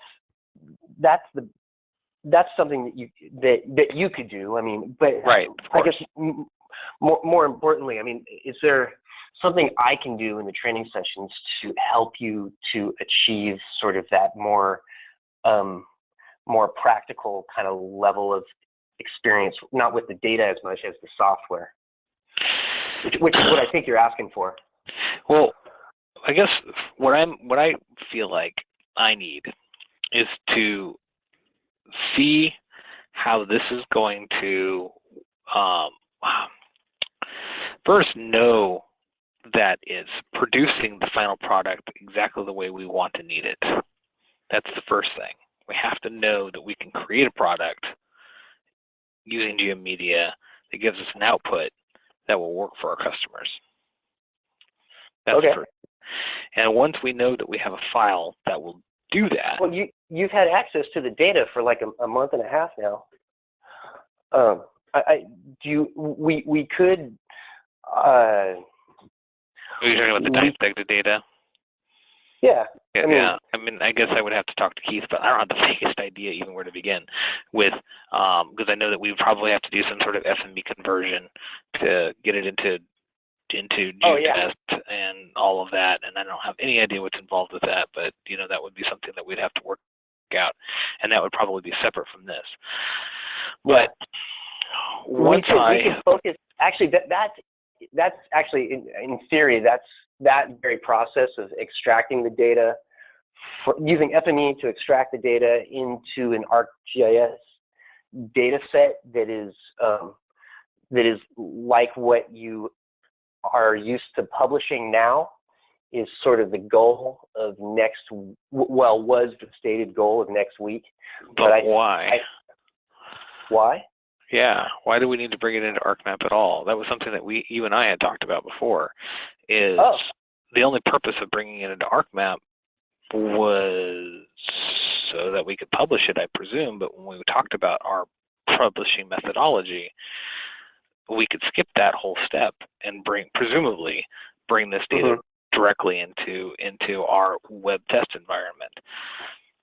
We can't right this second due to technical difficulties, but theoretically that's what we would be able to do. And that's what we need to be able to test. We need to know that this data will work the way we want it to. Because the thing is that if it doesn't, and we have to bring it into ArcMap and do a bunch of post-processing in ArcMap just to get it to work on our website. No. That would... The vision that Keith and I talked about was that what we're going to pump out of Oracle is going to be like we'll have one FME workspace that moves the data from Oracle into a Esri geodatabase that looks exactly like the output of your calibrated process. So that whatever it is you've already set up to import the data into your web-based tool will just work. Well, it's just you'll just see it at the same input you've always set it.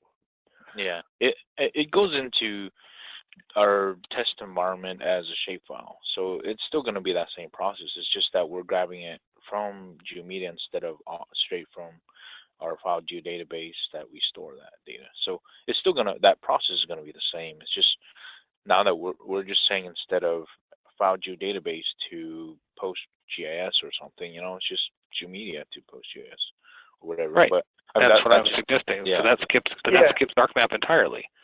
Yeah, but which is fine. I mean, as far as I'm concerned, that's fine. Yeah, but I'm not so sure that I mean, I can't help you get it into PostGIS because I don't know anything about that target environment. Right. Yeah, and that's something that we're gonna on our part. Since we have that established, we can test that. As long as this piece GeoMedia works. I'm sure, in FME we can convert it however way we want it, right? So yeah, totally. And that we can just utilize GeoMedia since it's there to push it through, and then just test that out. I would tell you, I'll tell you, Keith. I really think FME is a better tool. I mean, I mean, GeoMedia is. You should really think of GeoMedia in the architecture as a. It's really your tool for visualizing the data and manually manipulating it. Right. But for doing like any kind of data migration or conversion, or even a large scale analysis, FME works way better. Right. Yeah. Yeah. It's got a lot more tools in FME to do all that for you. However way you want, And but leading back to the first question you asked, what should you be doing, or what can you do to help us, whether it's mechanics or not? I guess the main thing, what we'd like to see is, where the data set the sequence listing, that I sent you, versus the data that was sent to you in December, the data set reflecting December, those two moving forward, if we were to make an update today, it's going to reflect the sequence listing that I sent you a couple weeks back. And then what that's going to do, that's going to replace what was sent to you in December. So I guess what we want to see is, okay, now we know that we have a December and we have a February poll. Now, let's say one route change or a record change, how do we do that? Because ultimately what's going to happen is we're going to have, if we have to do digitizing, what is that? If there was a, break change, what is that? There's an odometer, if there was a post mount change and reflecting odometer, how do we address that? Just little stuff like that. When we understand that process, whether we move from GeoMedia to, our publishing process, that's a piece that we can do, figure out later on. But it's really right now, if we would look at it, if we were to say today we start an update, it's really going to be that sequence listing that I sent you versus what was sent to you in December. So that's the piece we need to understand. How will we maintain that? How do we address those changes that we see? Like the queries that we did today was very helpful. That'll highlight a lot of the changes in what was there and what we have now. And then we tackle those. Now when we tackle those, what changed? Why? How do we use GeoMedia? to make those changes, So we already know 84U is not going to be in there, so we're not going to worry about that geometry. Okay, we get rid of that, and then that, I mean, just these are just stuff I'm just kind of putting out there, Yeah, sure. And yeah, sure. those are the more important things we're going to have to deal with, when all is said and done. That's what our customers are going to be focusing on, the new sequence listing, which I sent you a couple of weeks back, So yeah, that's what we're focused on today. Yeah. Yeah. And, yeah, that's pretty much yeah. So it sounds like okay. So next week I'm gonna. Actually, you know what? It's not next week. Next week is a bye week, yeah, right? You're right. You're right. I'll be at the Grand Canyon.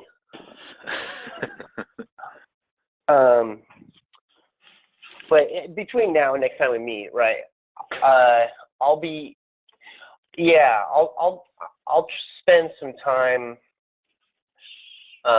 thinking through how to I mean, look, we edited that one. We added that one, Q1 point the painful way. Right. This week, in order to see exactly what needs to happen under the hood. But right. Next time, hopefully, we'll have a process that's a little bit better dialed in. I know though that you guys can help me with that. I'm just trying to think, like it's sort of moving away from training and toward okay, I think this is what needs to happen.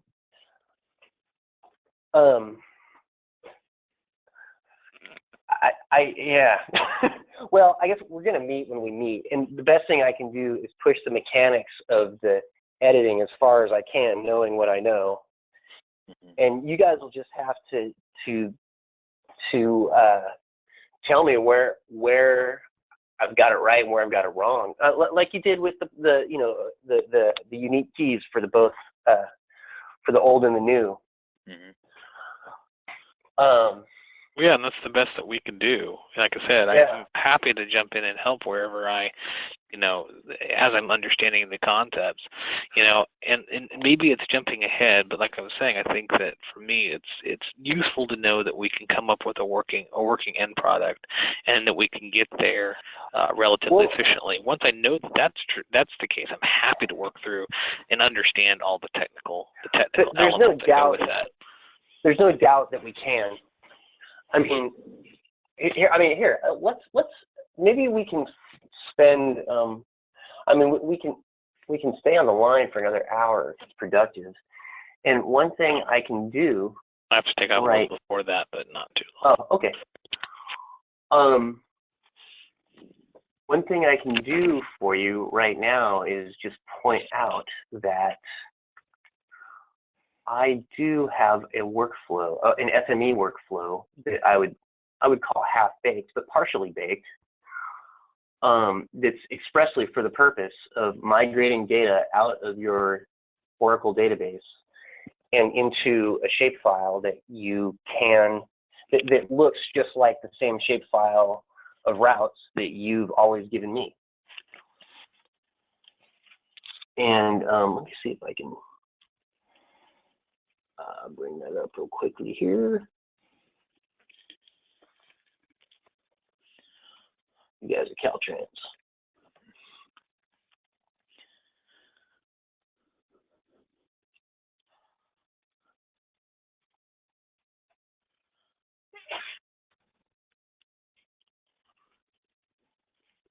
That. I'm going to just put this right here for now. Let me open this up. Right now, this FMU workspace points to the database on my laptop, not the one on your network. So I might have to do a little rejiggering, but let me just sort of show you the basics of what it does. Are you guys all familiar with FME? I've used it. I've used the quick translator quite a few times. I have a little bit of experience building my own using Workbench and building my own translation, but only once really. Okay. Oh dang! This was my. All right, that's what I built for test, for my initial test. That's not what I wanted to show you.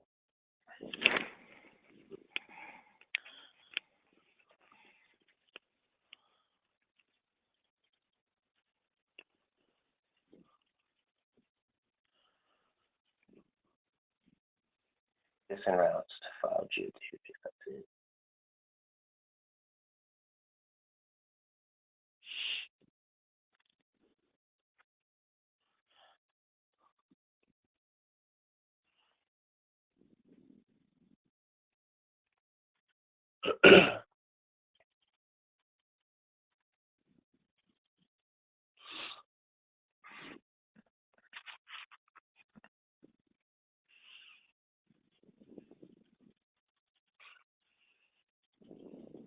All right, so what this thing does, let me just show you. The source is Oracle database.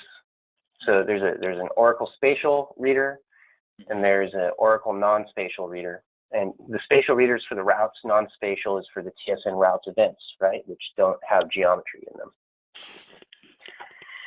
And then there's the SHS routes target. This is what we're actually writing to. Right now I have it set as an S3 personal geodatabase, but we can change that to shapefile or whatever works for you.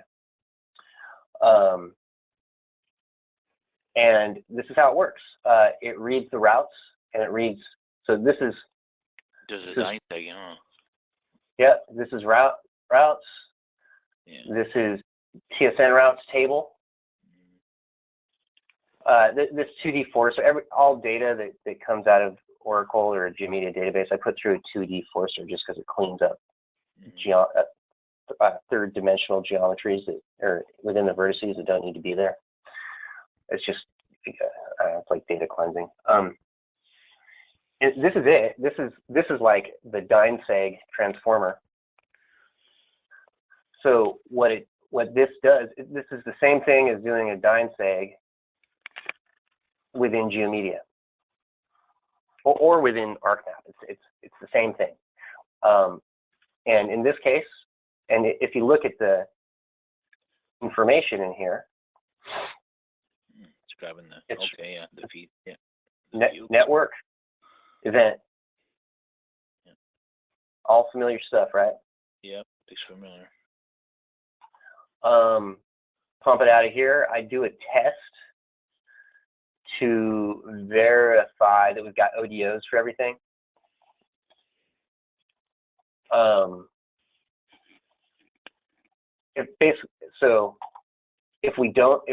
If the test fails, I spit it out to a separate feature class so I can see it. But the last time I ran this, which was a couple weeks ago, nothing failed. Everything went through. And then all of this stuff, basically everything from here all the way to here is about migrating the measure information from attributes to vertices, and then spitting it out in a measure to a polyline M within a S3 feature class. So measure setter sets the begin vertex measure based on the begin measure value. The second measure setter sets the end vertex measure based on the end measure value. So we're still talking about segments, right, that came out of the event geometry. Measure interpolator interpolates measures for everything in between the begin and end of the segment. Right. Line joiner merges route segments where they touch, so each route gets one and only one feature, just like in the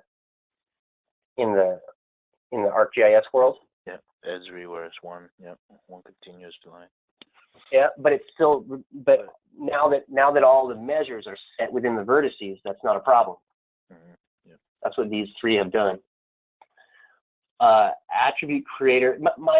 This might go away, honestly, but my intent here was to populate the route geom ID and route ver ID.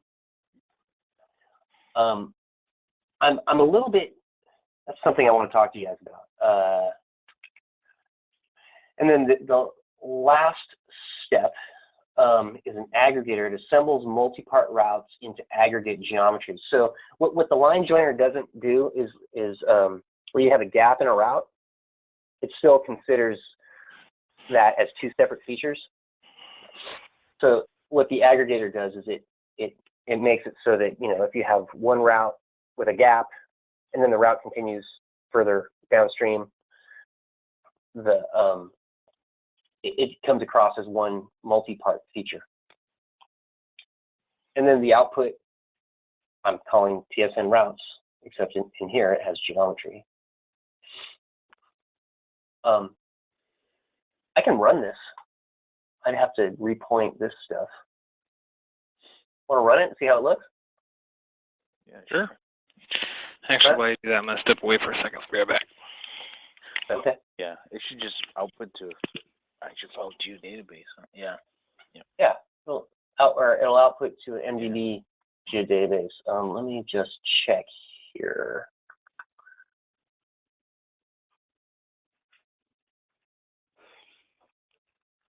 All right. Well, I'm sort of taking it. Might hopefully it will work. I didn't expect to cover this today, so I didn't really prepare. But I have to update this stuff.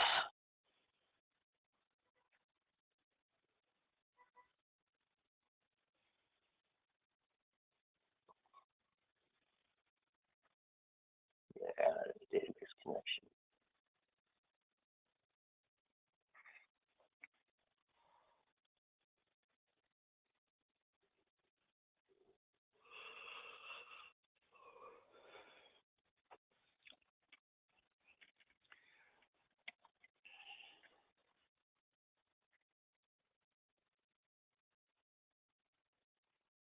All right. Hopefully nobody saw those passwords that I just showed.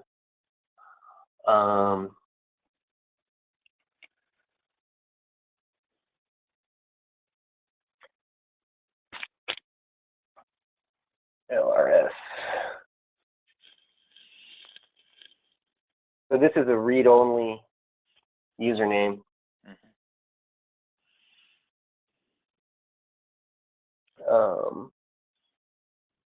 LRST1.LRS. Right.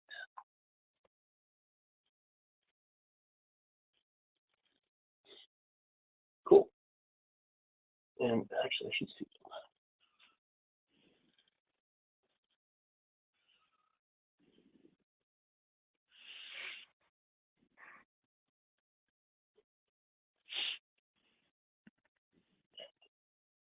And then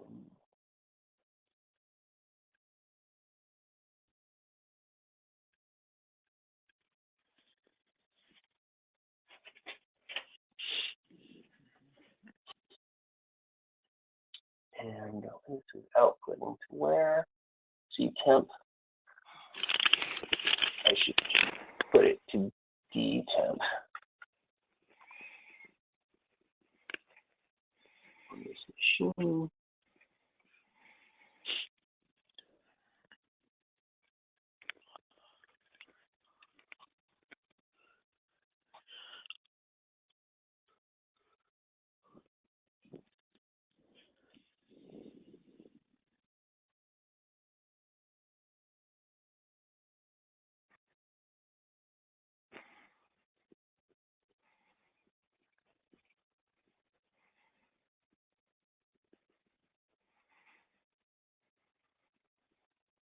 Okay, it's running. Yeah. See what happens.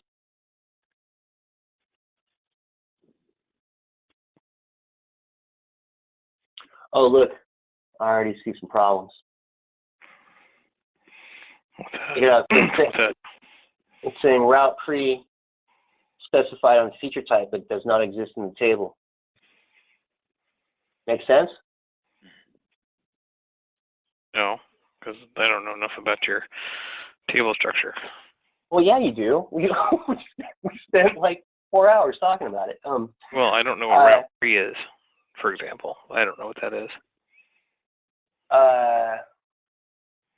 Well, it's in the data model that we've looked at, and you guys asked me to change it. Went from full to route LSQ. Yeah. That's what I'm thinking. It's not identical. Yeah, no, that's exactly right. It doesn't exist. Route pre doesn't exist anymore. It's now LRS key. Oh, like prefix. That. Yeah. Got it. Now I understand. Yeah. I'm back on back up with you. Got it. All right. Cool. So what I need to do is, I guess what I need to do is change it. Let's see, how do we do that? How do you change it? Should be right. Like this here doesn't exist. Yeah. Hit that button to there. Yes. Oh, come on. Yeah. Attribute value. AR. Yeah. Oh, it still thinks all that stuff is that. Okay, right click on that. Update maybe?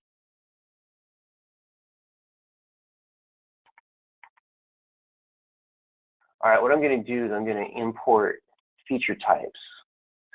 So when you say import feature types within SME, what you're doing is you're saying import a connection to a specific feature class within a database. And all right, this is the one we want. Go.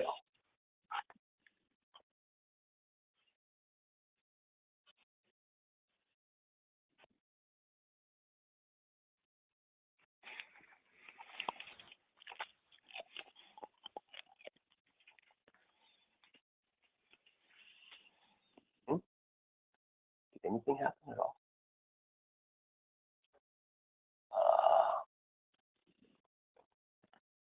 Did anybody see me make a mistake? Seems like nothing happened. Okay, import feature type from LRS Connect Oracle Spatial. All right, and the feature type I want is this one.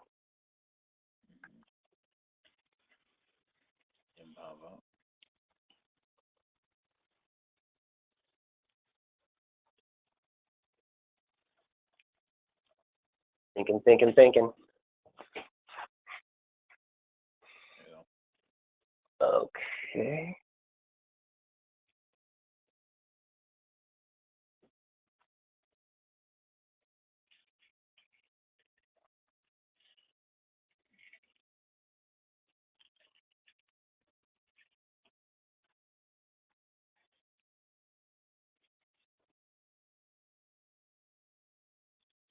Connected to Oracle database, merge two schemes.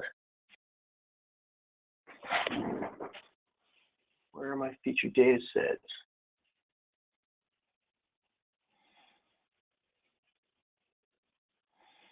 All right, I'm going to blast this thing if it doesn't cooperate. I could just try.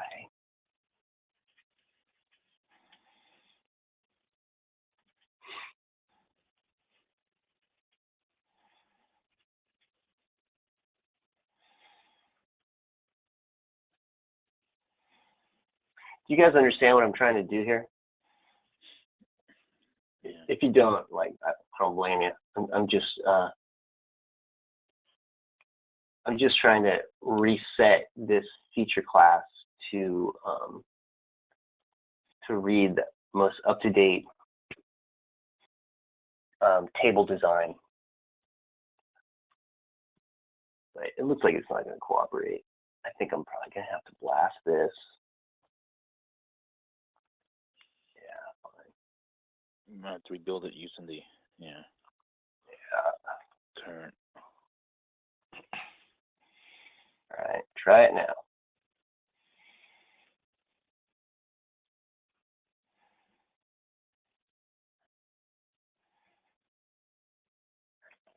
There it is. What's that, the red? All right. Okay. So now, the thing is route ID full now is peppered all over the place. So we have to go fix that and make it say LRS key. There you go. Yep. All right, and okay that, and we also have to blast this because that design changed as well. Bring in another non-spatial Oracle.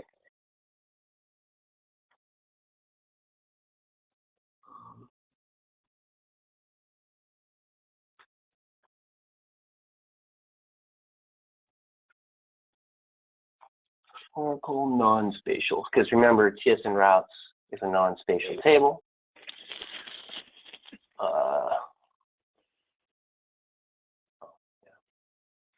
Tell me what we're interested in seeing. RS.tsn routes right there.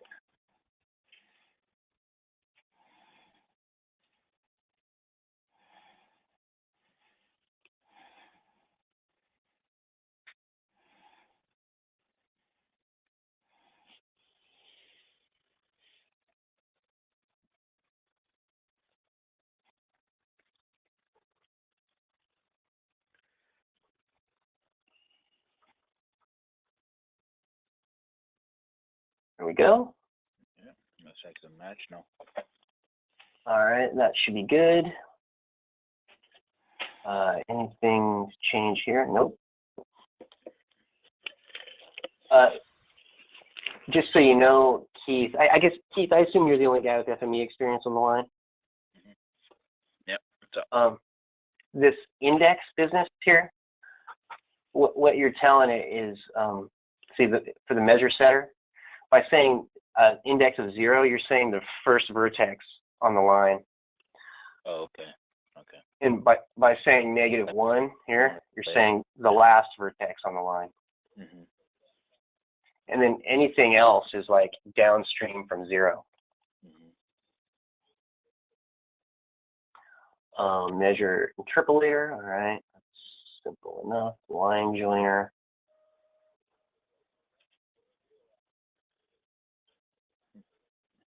Okay. Yeah, you know, I want to talk to you guys about whether we really need this day, direction, and month stuff in the output. We'll talk more about that.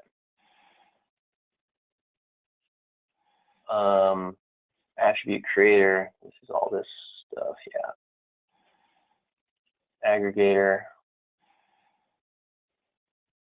aggregate on these attributes. I'm going to remove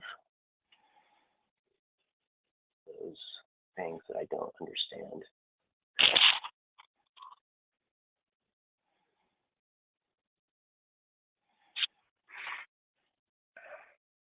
Alignment. You can remove direction for now.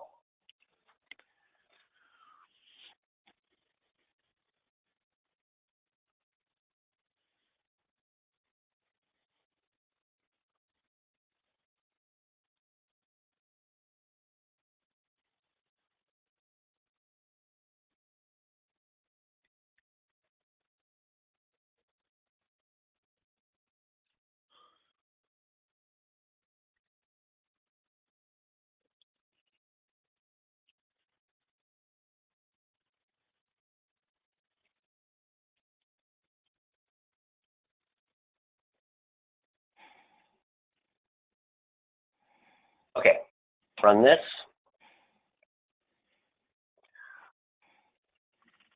So what's happening now is this is going to, you can actually see it. It read all the route features. It's now reading all the TSN routes table records. And as soon as it reads them all, I think there's like 50,000 of them. Things will start cranking in the event geometry custom transformer. There we go, 55,000. Notice it looks like it's static. What's actually happening here is, if you look at this tab, this custom transformer is really a bunch of other transformers encapsulated in one transformer. And if you look in here, this is all the stuff that event geometry transformer is actually doing. The really nice thing is I just stole this event geometry. I went and watched a demo and downloaded some sample data and workspaces from SME, and this was in there, and it works beautifully. So like anybody that wants event data can use this to generate physical event data output. Cool. Super helpful. Yeah. This is how I you don't generate. have to redevelopable. Yeah. Yeah. And you can literally just, right click, copy, and paste this into another workspace. Like butter. It's super easy. It's really actually quite awesome.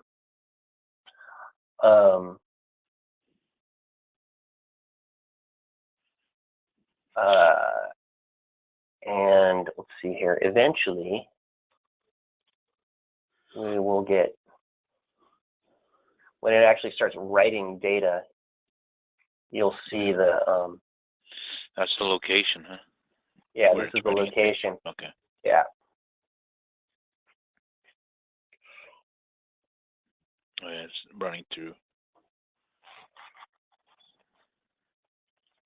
So I use a similar, much less complicated workspace with event geometry to generate all of the event geometry for functional class for the entire road system in California. And I think it took like an hour to run, but it's really nice because you can see like what's working and what's not working, and you can see where it's pretty good.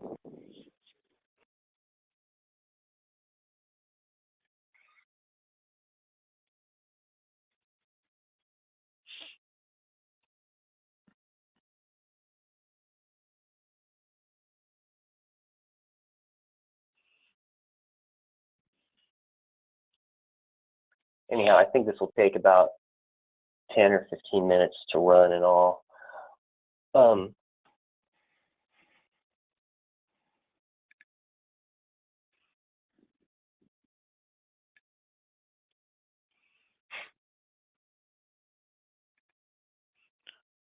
When I get this geodatabase out the other side, how should I get it to you guys? Can I squeeze an access file through the email for you guys, or do you know how offhand? big is it?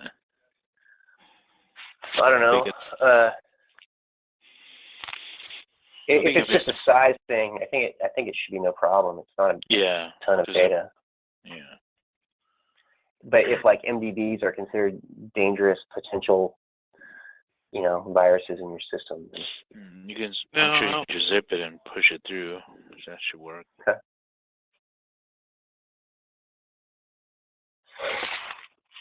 Anyhow, there's no reason why you couldn't essentially, assuming that your process, Keith, requires this for import to PostGIS, like whatever, really what we're saying here is the output of this aggregator is what goes here. You could literally just grab all this stuff and glom it onto the FME workspace that you already have for populating PostGIS. Yeah. You do use FME for that, right? Yeah, we do. Yeah. So you could, so given that, you can literally just copy all of this, paste it into that workspace, and instead of connecting it to just put it TSN routes, connect it to the thing that your source data connects to. Because what comes out of here, again, I don't think it's quite right. I don't think it's set up quite perfectly just yet, but in theory, what comes out of here is exactly what it looks like your input. Well, we pump into a test environment anyways, so Yeah, it's a big deal. Yeah.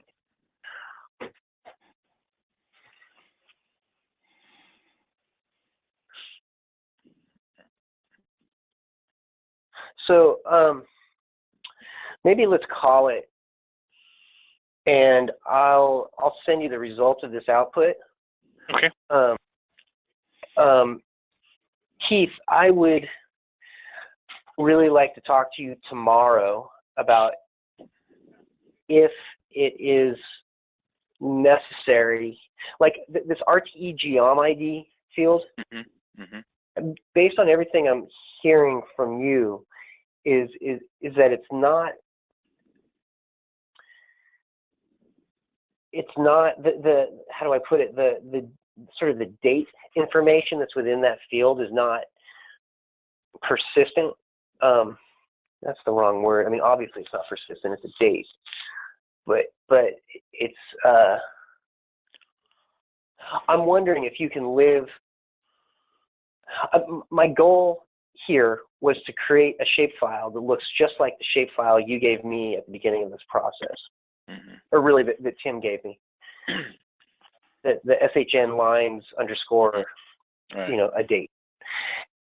Because I'm assuming, maybe correctly, maybe incorrectly, that is the source data for what you feed in to, well, that's what you give to your customers, and also that's what you feed into the post-mile web tool. Yeah. Is that assumption even accurate? The route geom ID, that's solely just for the tools themselves. When our customers, they don't even know what a route geom ID is, So they don't care. Yeah, for them, they're just worried about post miles, or county or route, But but they need odometer there. I mean, they may not see it. But they need odometer there for the tools to work. Right, yeah. Does route geom ID need to be there for the tools to work? For it to link to the services, yes. But for it to we have like 3 tools, right? And when you're hitting the web piece, then that route geom ID is very important, and they link to each other, right? Because you have your tabular and then your spatial piece where people start clicking on stuff and things start working magically. But and then we also have this other tool, but this badge tool where they just push stuff in and out, and that piece is already a web service that's already established, so there's no use for that. But still, the route geom ties our post-mile courier tool, which is the most utilized piece of all our tools that we put out there. That's why that is important to us, because it's using that to reference a bunch of other, like a domain table, a reference section table, the geometry themselves, like the SHN lines, SHN points, So it's using that to, kind of link all those together, That's why we keep that in there. But other than that, it has no use. Customers don't know, Our group's the only one who would use that, Let me ask you this then. Route geom ID is a concatenation, right, of what, route number, suffix, alignment, and date. Is that right? Yeah. Year, month, and date, and then alignment. Yeah. Can we get? I mean, can we get rid of the date part? Does it have to be there? The date part is when that route geom ID is generated way at the beginning when we pull from TSN. So whereas that tells us when that sequence listing or that route or that series of events, right, for that route when we pulled. So consistent with you're going to see the August data, actually the December data, with a bunch of different year, months, and dates, right? Because those routes, if they were 2008, those didn't change. If you saw 2012, that, those routes changed. If you saw 2015, then that, these are the most current routes. And then there's a listing that I sent you. Those are everything we pull from TSN, which is related to February 2016. So all those routes are pretty much considered new routes, right? So next year when we make update, let's say we pull in December, right? Or actually January, they're going to come in as 2017 January of whatever date we give it, right? So we're going to know, we'll be able to trace back, say, okay, well, we had 2015 data, 16 data, 2017, these 4 routes with 2017, these are the ones that change. And that's going to reflect our tools, because our tool is going to call on that, So that's why we keep the route GM ID. It references when we pulled from TSN, or given the year, the month, and then the specific date, Yeah, that's how you're going to see 2016, and then you're going to see February, and then, 8, and then, underscore, right, left. Yeah, that's, that. And I think what you're trying to get at is that a unique identifier or is it not? And if it's not, do we need it, right? So. Yeah. Yeah. So it's unique to our tools, Yeah. Okay. I still didn't get it. Yeah, because you couldn't concatenate, even if there's no route GM ID, right? You couldn't use anything else outside of that within the table to concatenate it, right? Because what you can do is, if they were there, if the year, the month, the date was there, you can just concatenate those along with route suffix, right? And then the alignment, right? But because that's done in SQL base, right? When we do the pull from TSN, we don't have a year record, we don't have a month record, we don't have a we don't have a date record, but we do have a route suffix and an alignment, So I mean, we couldn't, concatenate those, to create the route GM ID. Yeah, unless we say, you know what, we're going to change the whole system. We're going to do a unique identifier using these, then we're going to have to change all our tools and everything, which is a whole nother mess. Oh, we don't want to do that. Yeah, that's why we just say, we'll just do the route GM ID. When we pull, we just keep it consistent with that. So we don't have to change all the other stuff, It's not clear to me, based on the sequence listing data that you gave me, how to populate the year, day, month stuff from that source data.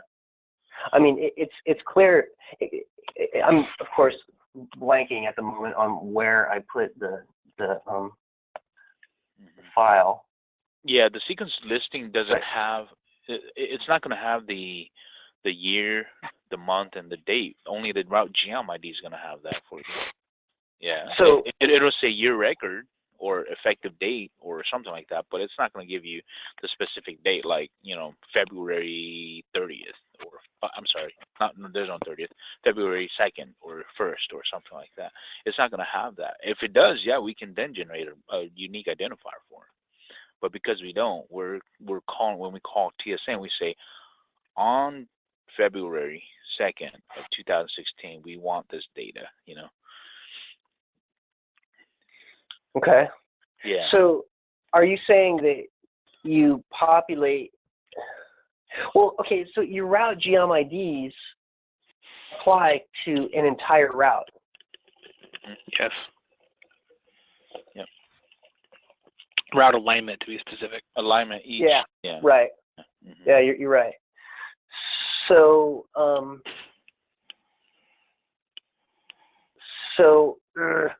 what I'm I guess, it just seems like every time you pull from TSN, every route is gonna update to the latest day, month, year. Date. Yep. From that latest pull. Yep. I mean, is it that simple?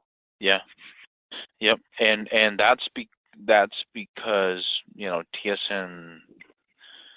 If there's basically that's a timestamp, that verifies, yes, this is when we pull and this is what we're using for this year, this time, this date, whatever it is. Because in TSN, if we were to pull a week later, that data might change completely, Yeah. So that's why we have to say, okay, we have to all agree on a specific year, month, and date to pull. That's why you see it consistent throughout all the data we've been sending you. There's always a year, a month and a date, and they don't change. If they do change, it's because we pull within that time frame. So and because we know that TSN's not that stable, where we pull a week later, it's going to give us the same result. We have to give it a time step, and only Route GM can hold that for us. Saying yes, on this day everything was perfect. So I mean that's why we use that Route GM.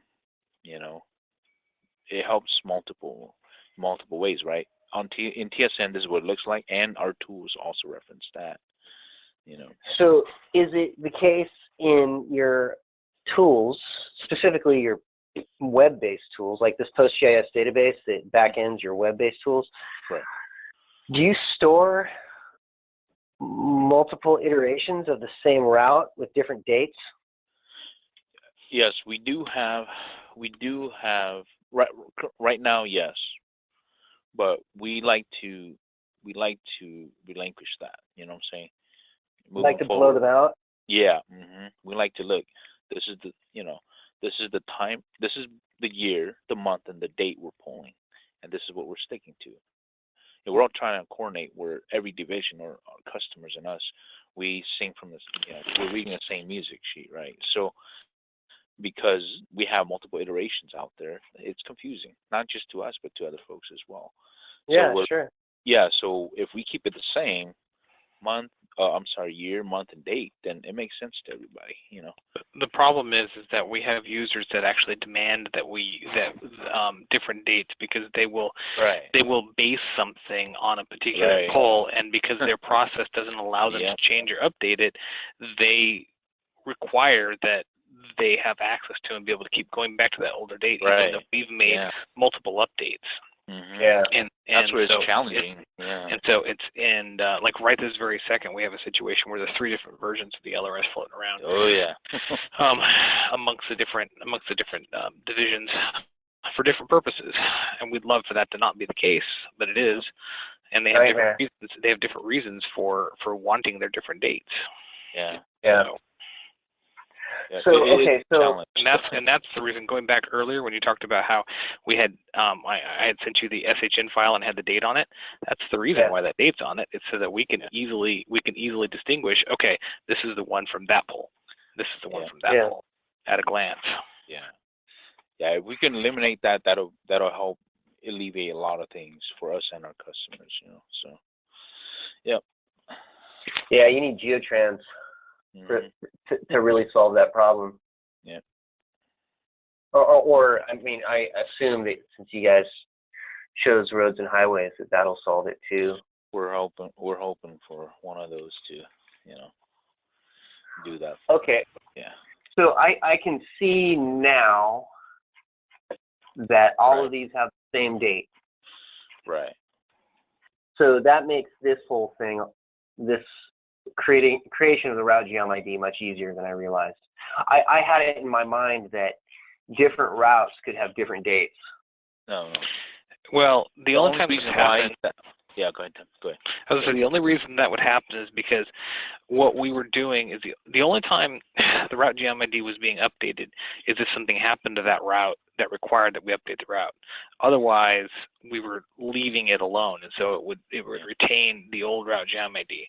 What happened was when we gave the data to Chico did a comprehensive update where they touched every single route, which is why every single route currently has the same Route GM ID. The immediate predecessor to this had, I think, 4 different Route GM IDs in it. 4 different dates. Yeah, yes. Date. Four different dates in the Route GM ID. Yeah. So, and the advantage of it is that you can look at a particular route and know immediately when that route was last updated. Mm-hmm. Yeah. So. Yep. And how do you know, though, that it really is the latest iteration of the route? What do you mean? I guess you would know because there are some routes that have the latest date. Right. Well, the thing is that when we do a TSN poll, like I'm looking at right now, I can see that in the new reference section table, there are changes to 111, 225, and 299. Yes. And I know those. So using the old methodology, when I updated to this February 2016, those are the only 3 routes that would get a February 2016 route GM ID. 111, 225, and 299. Everything else would still say May 2015 because none of the other routes would have a change on them. So none of those other routes would be touched. Yeah, and that's how we have other. Yep, and we have other tables that reflect on that. So that means if there was a change to those 4 tables, we have to go to those 4 routes. We'd have to make changes to all those other 4 tables. You know what I'm saying? And if we keep it all the same, I mean, we don't have to go worry about all these other tables. We just update it and that's it. So just cleaning house a little bit. That's all it is. Yeah. Yeah. Oh, well, I'm actually a little bit confused about how. Oh, look, the FME thing finished. But I'm a little bit confused about how to apply the right date to the right route geom ID of each individual route on output. And I don't know. I mean, I'll get there. It sounds like it's not that complicated. It's just there might have to be just like straight up a list that you say, look, these where you just list out the routes that. Well, if you have. Go ahead. Oh, I was just going to say it might just be that you have to have a list where you specify which routes have changed on this latest poll, and then everything else is assumed to be whatever it was before. Yeah, that's how we've managed it in the past. That's why, like Tim said, we had many different year, months, date versions of routes floating out there, and we had to try to maintain all those, saying, "Oh, this one changed. Oh, these are the new ones." These routes did not change for the past 4 years. Oh, this one changed. So and that's where it gets tricky. That's where you lose track of what you're doing. Stuff like that. But and keeping it one single year makes sense unless there's a need for a change. Which we found that through time making all these updates, they're really small changes.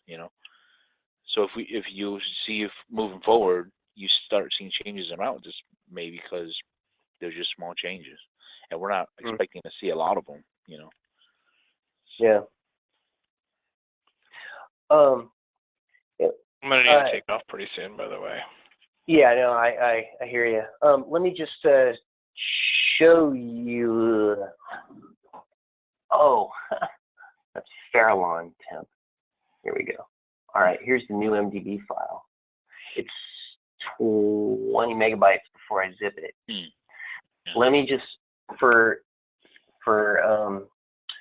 a little bit of fun, you can see that the final output was 510 records. I'm not sure if that's the right number of routes or not, but it's damn close. Yeah, it might be because it grabbed all these segments and linked them, right? So there are 510 routes. Yes. Come on, E drive. Okay. Here is the output of that process. Yeah, there are probably 255 routes. Because 510, that would be a right and a left, right? So. Oh, right. But whatever. Here's the attribute table for that output.